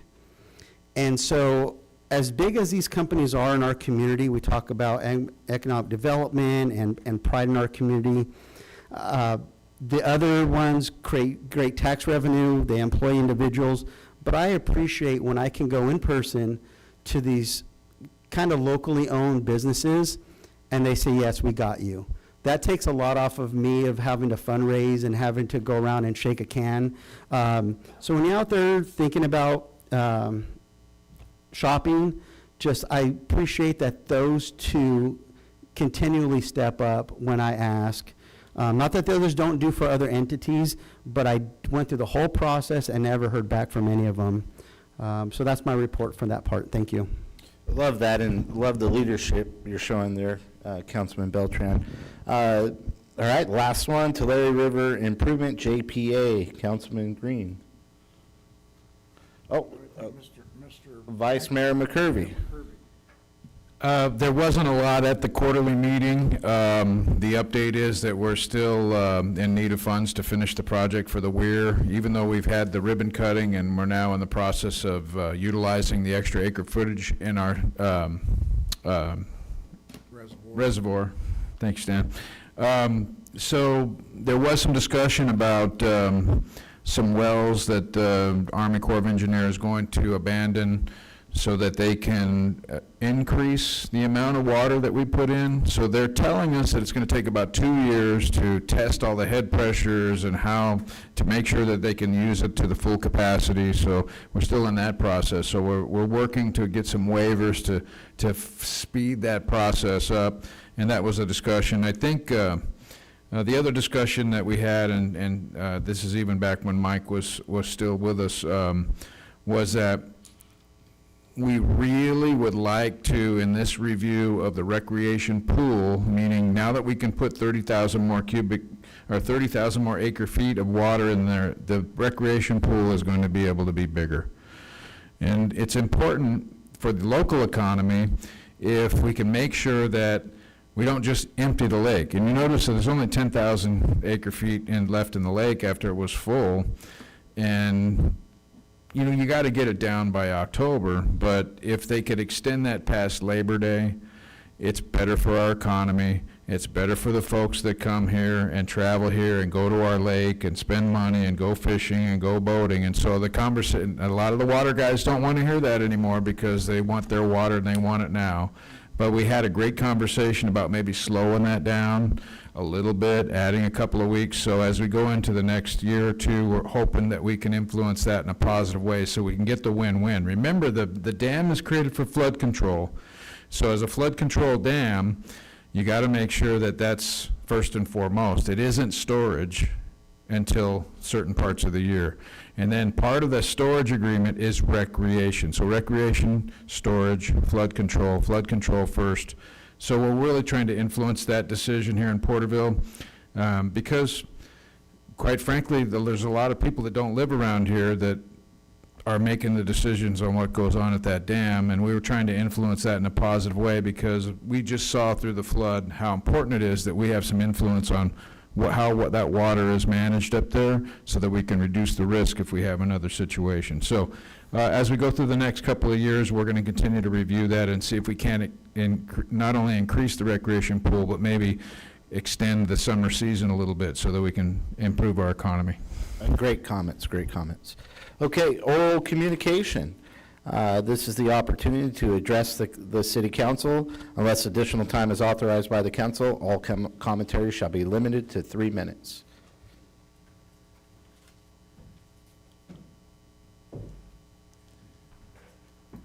Thank you, John.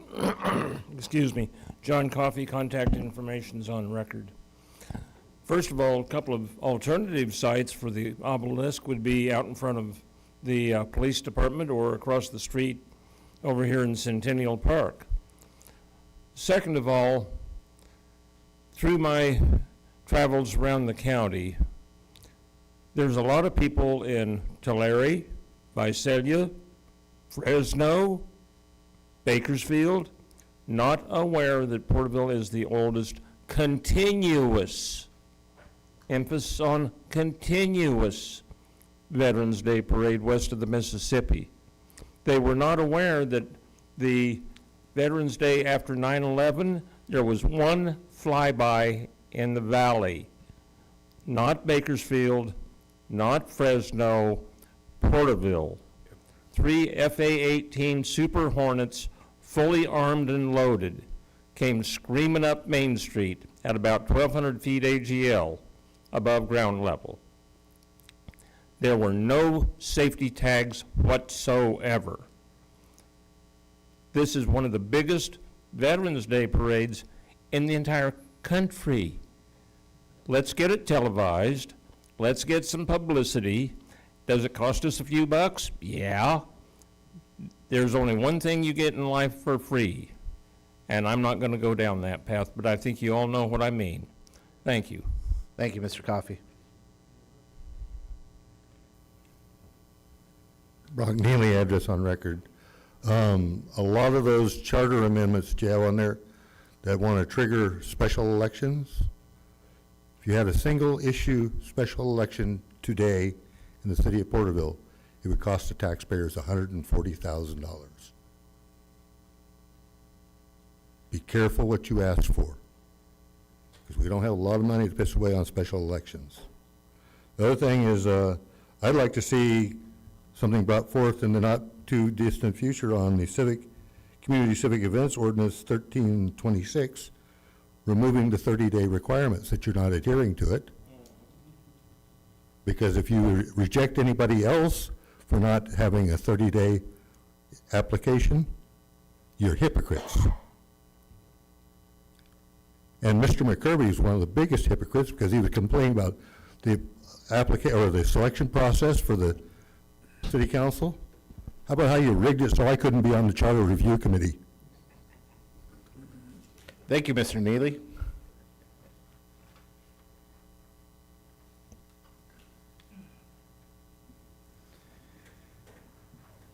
Russell Beckcourt, Springville. I've tried to write a lot of notes, a lot of stuff tonight. A lot of it was on the charter amendments.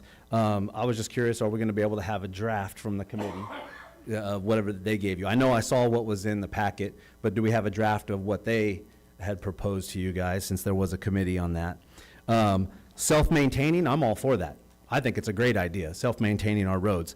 I just want to, I think, be careful. You've heard the term lipstick on a pig. We want to make sure that we're not, I'm not saying you guys, but another council, another crew, another city staff comes in, and they're not conscientious of the roads actually failing, and so they're just going to put a 2-inch cap over it. We have to be careful that that kind of thing doesn't happen if we put this in a charter amendment. Yes, let's do it ourselves. Let's save some money, but let's make sure that we also do it safe. Do we have the manpower is another thing, because if there is hiring freezes at that time, is that going to all of a sudden be one of those positions that we need to keep hiring all the time to make sure that we have the manpower to maintain our streets? We don't want to overlook potholes, like I said, sinkholes. And then do we actually have the equipment to do, because I noticed on there it said capital projects. Do we have that kind of equipment? Do we have enough staff? Do we have enough people that would come work for the city of Porterville and leave their construction jobs to do that? Just things, if we put that on there, it's great to have these things, but are we going to be able to do it ourselves? The other thing, I understand where you're coming from about the 5,000, 10,000. I actually think that's a good thing that we actually put that on there. I know it scares people, but it's how we sell it. How are you going to sell that? You need to sell it to the people. We could sell it to the people. Hey, this is why we have to do it. Go try to find a sewer pump for $5,000. You can't to replace a sewer pump here. You need a lot more money than that. Why does those little things have to come to the council every single time? And I know accountability, but the city staff is very accountable to be able to handle that if we move that up to 10,000. Elect a mayor, I'm just curious, does that mean we're going to have to redraw our 4 districts, and then a mayor is going to be overall in the city? Is that, how much money is that going to cost if we're just going to now cut it to 4 districts and then a mayor race? I'm just curious about that. And then something you had mentioned was that elections have consequences. And that's where I was going to go with 29. If all the directors would be under the council, right now we know who you have, that's under there. That's why you have the city manager take care of it. Can you imagine if 3 of you didn't make it and you had a whole nother council that came in and they're like, well, I don't like the city manager, I didn't like this department, this part, bam, gone at will. I know your theory, you're elected, these are what the people wanted, but you're going to have a higher turnover, I believe, at the director level, which makes it unstable in the city level. And that's just a big concern that I have there. And then lastly, on the consent calendar, can I get just 30 more seconds, please? Yes, yes. On the consent calendar, Please you had summarize, mentioned, number 5 was the gym equipment. You had mentioned the gym equipment, and they have incentive pay. I hope, when I worked here, the city manager actually had meetings with all staff. He actually used to do some barbecues a couple times a year, and actually, this is what's going on in the city. These are projects that we have. So the people were informed, the city workers were informed. Do the city workers know that they have those incentives in there? Maybe they might want to mention that, like, do all of them know that there's a gym here? Just things to think about, that, because I think the incentives, it would make more people go, oh, wait a minute, maybe I could just go get a gym because they're going to pay. Thank you, sir. That was it. Thank you.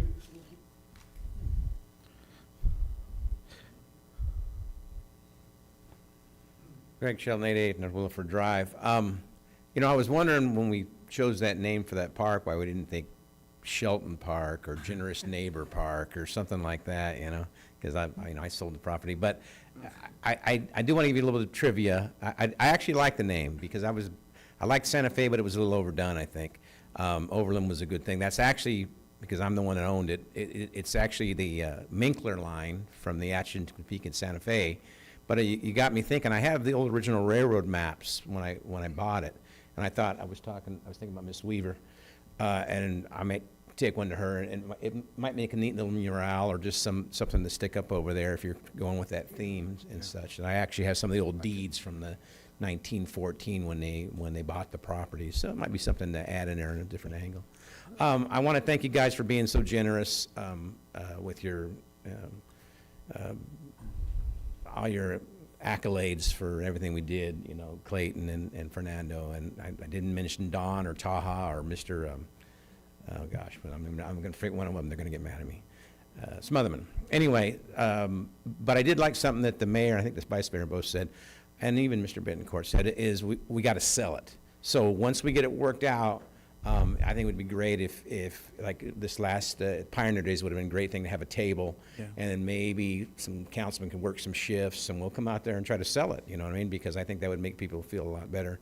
And I really liked the discussion. Everybody was nice to everybody. I thought it was probably one of the nicest, cordial, fiery debates I'd seen up there. So, all right, guys, thanks again. Thanks again for all the kind words. Thank you, Mr. Shelton.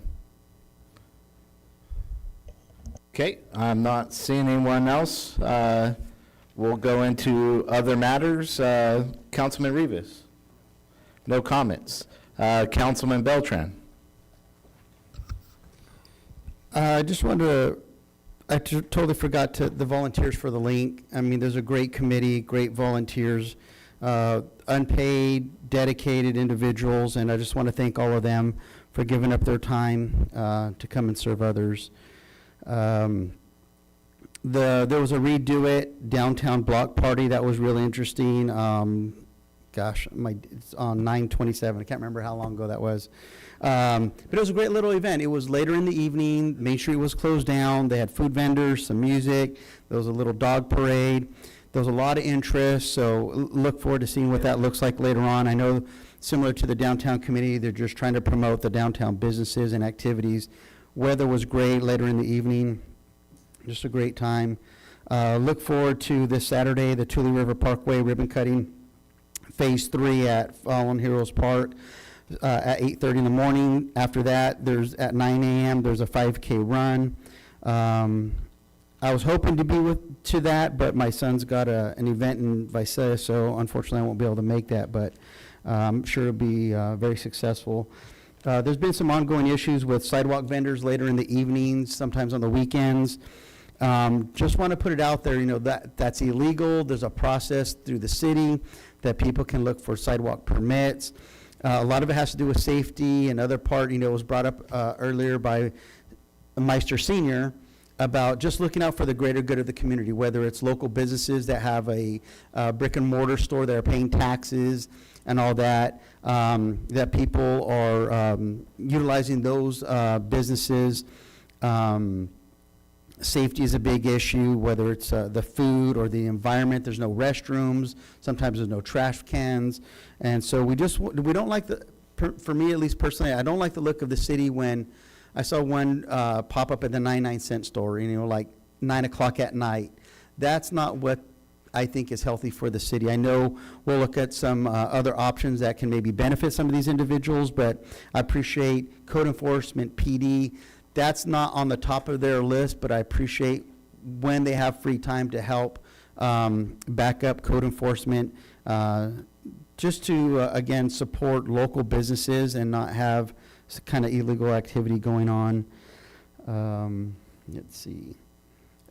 Just really quick, Mr. Coffey, I talked yesterday in staff meeting about some of the tree issues at Veterans Park. Some of them look like they're dying. They're just maybe not necessarily healthy. We're going to look at and address some of those issues, the markers, different things, because as I mentioned earlier, some of my concerns with the monument, that there's a lot of other needs, maybe before that. But a lot of you guys' comments out here in the public, they don't go unheard. We don't always address them, but we do kick them around behind the scenes. It may not happen right away, but there are things that we are working on long term. I think with that, that's it. Thank you. Thank you, Councilman Beltran. Councilman Green, do you have any comments? No comments tonight. Okay, Councilman, Vice Mayor McCurvey. Honorable Vice Mayor McCurvey. I've been talking a lot tonight. Thank you, guys. I already did my plug for the Tulare River Parkway, and really like to see you guys out there. We really want to make that a place to be for everybody. It's a green space. As the weather gets better, hopefully we can continue to have more events out there. We do need to continue to work on our primary responsibilities here with law and order, with homelessness, and because it's gotten a lot better, but we're slipping a little bit this summer, and we really got to redouble our efforts because the people are coming and they're saying, wow, great job, we're fixing our city, and now lately they've been saying, hey, something's going on, it's not as good. So we got to keep focused on that because it's a tall order. We can't fix it all overnight, and we got to take care of people in that process, but we all need to continue to remain focused on it. I'd like to thank Sherry Shields for going out there after that call to action to, for calm and for standing against violence, and I'm really happy to see that we passed all of those items tonight, that we're going to have October as an anti-violence month, and there's a big event this Saturday, and I really like to see everybody out there. People need to come together and stand against violence, all ways, and that's how we get our community back on the unity. Right now, there's a lot of division, there's a lot of destructive conversations, and we need to all focus on being humble. We need to all focus on being our better civil leaders, better civil conversations, and not so political. And that's what that event is about, and I appreciate everybody that went out there after my call to action to do that, because it shows that our community is really starting to come together. Let's mend fences, let's create some conversations, and that, in my opinion, that's what Charlie Kirk meant to me, is that he always gave the people that disagreed with him the microphone and had a conversation, and we need to be doing that in our city too. And we need to get the healing, because this wasn't just one attack on one person. It has some sort of a lasting effect, and it's resonating around our community, around our country, and around our world, because violence is something we all need to stand against. And I just appreciate everyone that's standing up and trying to do the right thing and working to do the things that we need to do to keep ourselves together and not to be so divided. Thank you very much, Mr. Mayor. Thank you, Vice Mayor. Well, I know it's getting late, but it's been a while, so bear with me. I attended the Sierra Hills Wall of Fame September 18th, really with Vice Mayor McCurvey and Councilman Rivas, and then I know our Assistant City Manager was there as well. We got to recognize your father for his service, and great man, but it's just so humbling to go and meet some of these senior citizens, and you look at them and you think, man, one day I'm going to be there. You think about how fast my life has already passed by, and it's coming for us all. So great honor to be with those gentlemen and ladies. There's a World War II veteran, a nurse. She's 101 years old, and she was sharp as can be. Just amazing time, great people, and that was at Sierra Hills. La Gente, Hispanic conservative movement. It's La Gente, We the People, had a celebration or a ceremony September 19th. And I received the People's Award, which was a great honor. It was just an amazing event. I think they sold out. They had over 200 people there. It's just an amazing time. Great honor to be a part of that. As the Vice Mayor stated, and I already stated tonight, the celebration of Charlie Kirk's life on Henderson, September 22nd. I went and attended, and just great patriotic feel. You know, there's people praying, singing, trying to come together and love our community, right? There are people driving by and honking and cheering for us. It's just, I love living in Porterville. I also attended Global News Ministry. It's also known as the Jailhouse Ministry on September 23rd. Got to listen to our sheriff speak. I think they referred to him as Pastor Boudreaux there at that event, but it was a great honor. And you see these volunteers that are willing to go into the jails, very hostile areas, and preach the gospels of Jesus Christ. And so my hat's off to them, and it's a great honor to support them. September 23rd, I met with our city manager and our chiefs, Jake and Brian, and we talked about Measure H and Measure I. Oh, and our vice mayor was with me as well. Sorry to cut you out there. But we talked about Measure I, Measure H, and priority projects, and having a strategic plan for those projects. It was a great meeting. I look forward to continuing working with all of you in delivering there. September 24th, I met Haley Shaw, COS student, who interviewed me. And it was a great experience, and the young lady did a great job. I'm looking forward to what her paper looks like in the end. September 27th, I attended Ian Bakey's fundraiser event. He's running for Supervisor 4, County Supervisor. Air Force veteran, business owner, and family man, trying to restore common sense in government. Those are the kind of people that I'm going to get behind and support. October 7th, I went to a fundraiser event for Alexandra Macedo, State Assemblywoman. I had the great honor of meeting Devin Nunes, and Devin Nunes is paying attention to what's going on in Porterville, so I thought that's pretty neat, and that contributes to you on this dais and the staff in this city in the direction that we're in. A guy like Devin Nunes praising the work we're doing. So outstanding job to all of you. There's a couple higher outside the area issues that I want to address. One, recently I was listening to the Trump administration, Pam Bondi, discuss hate speech. And I really just, and actually trying to make hate speech criminal and looking at that, and I just really disagree with that approach. I think freedom of speech is so important. If you pay attention in this room, when you guys are clapping, I don't gavel you down. I've taken the position that I will never quench the spirit of the people. If it's for me or against me, I will not quench the spirit. Now, I would like respect as we're debating up here and having conversations, that you're not rude and interrupting, but I think it's important that our freedoms, especially in speech, are kept whole. Now, the consequences of our speech are real at a civil level, but I think we should not go down the road of criminal. It's just a bad approach.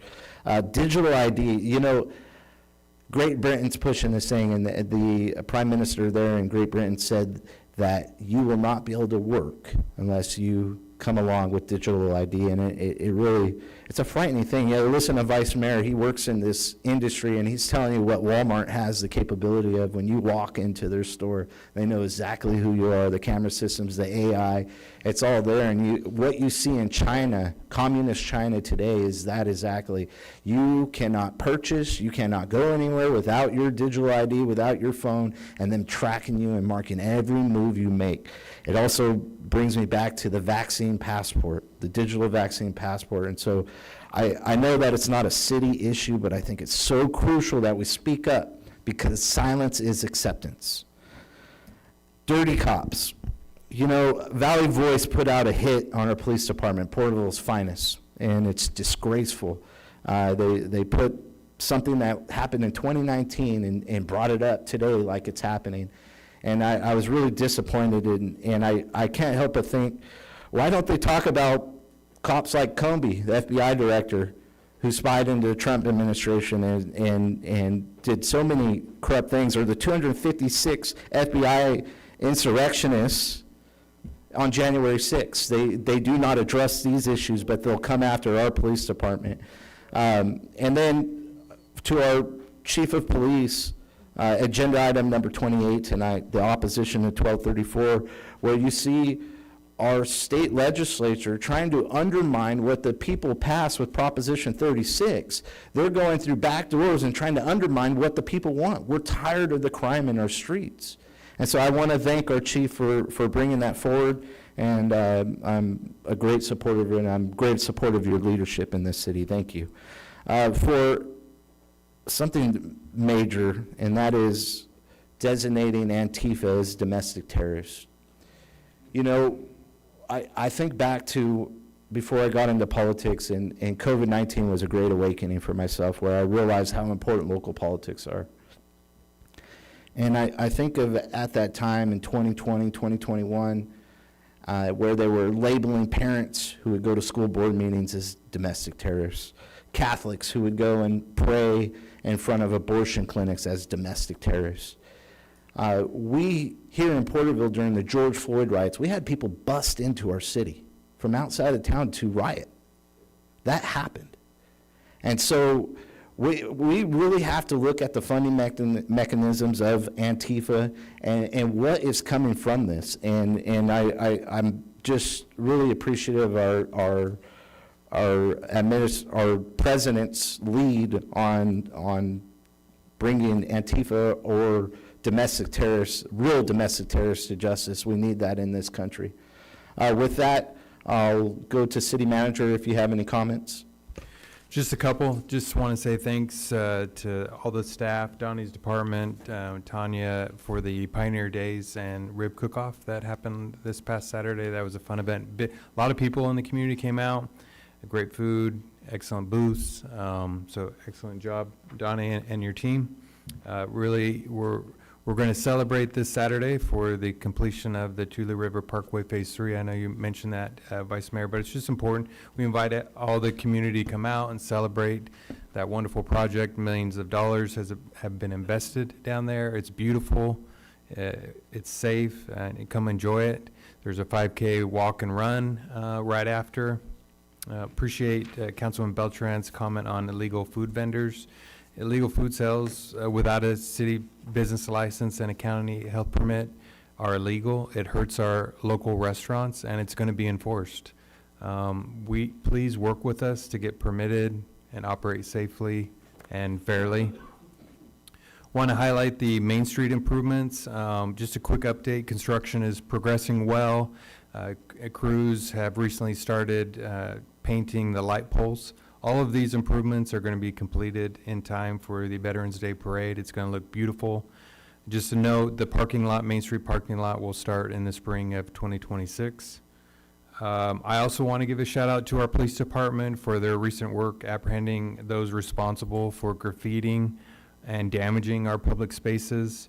Their quick action helps protect our community's appearance, sends a clear message that vandalism won't be tolerated.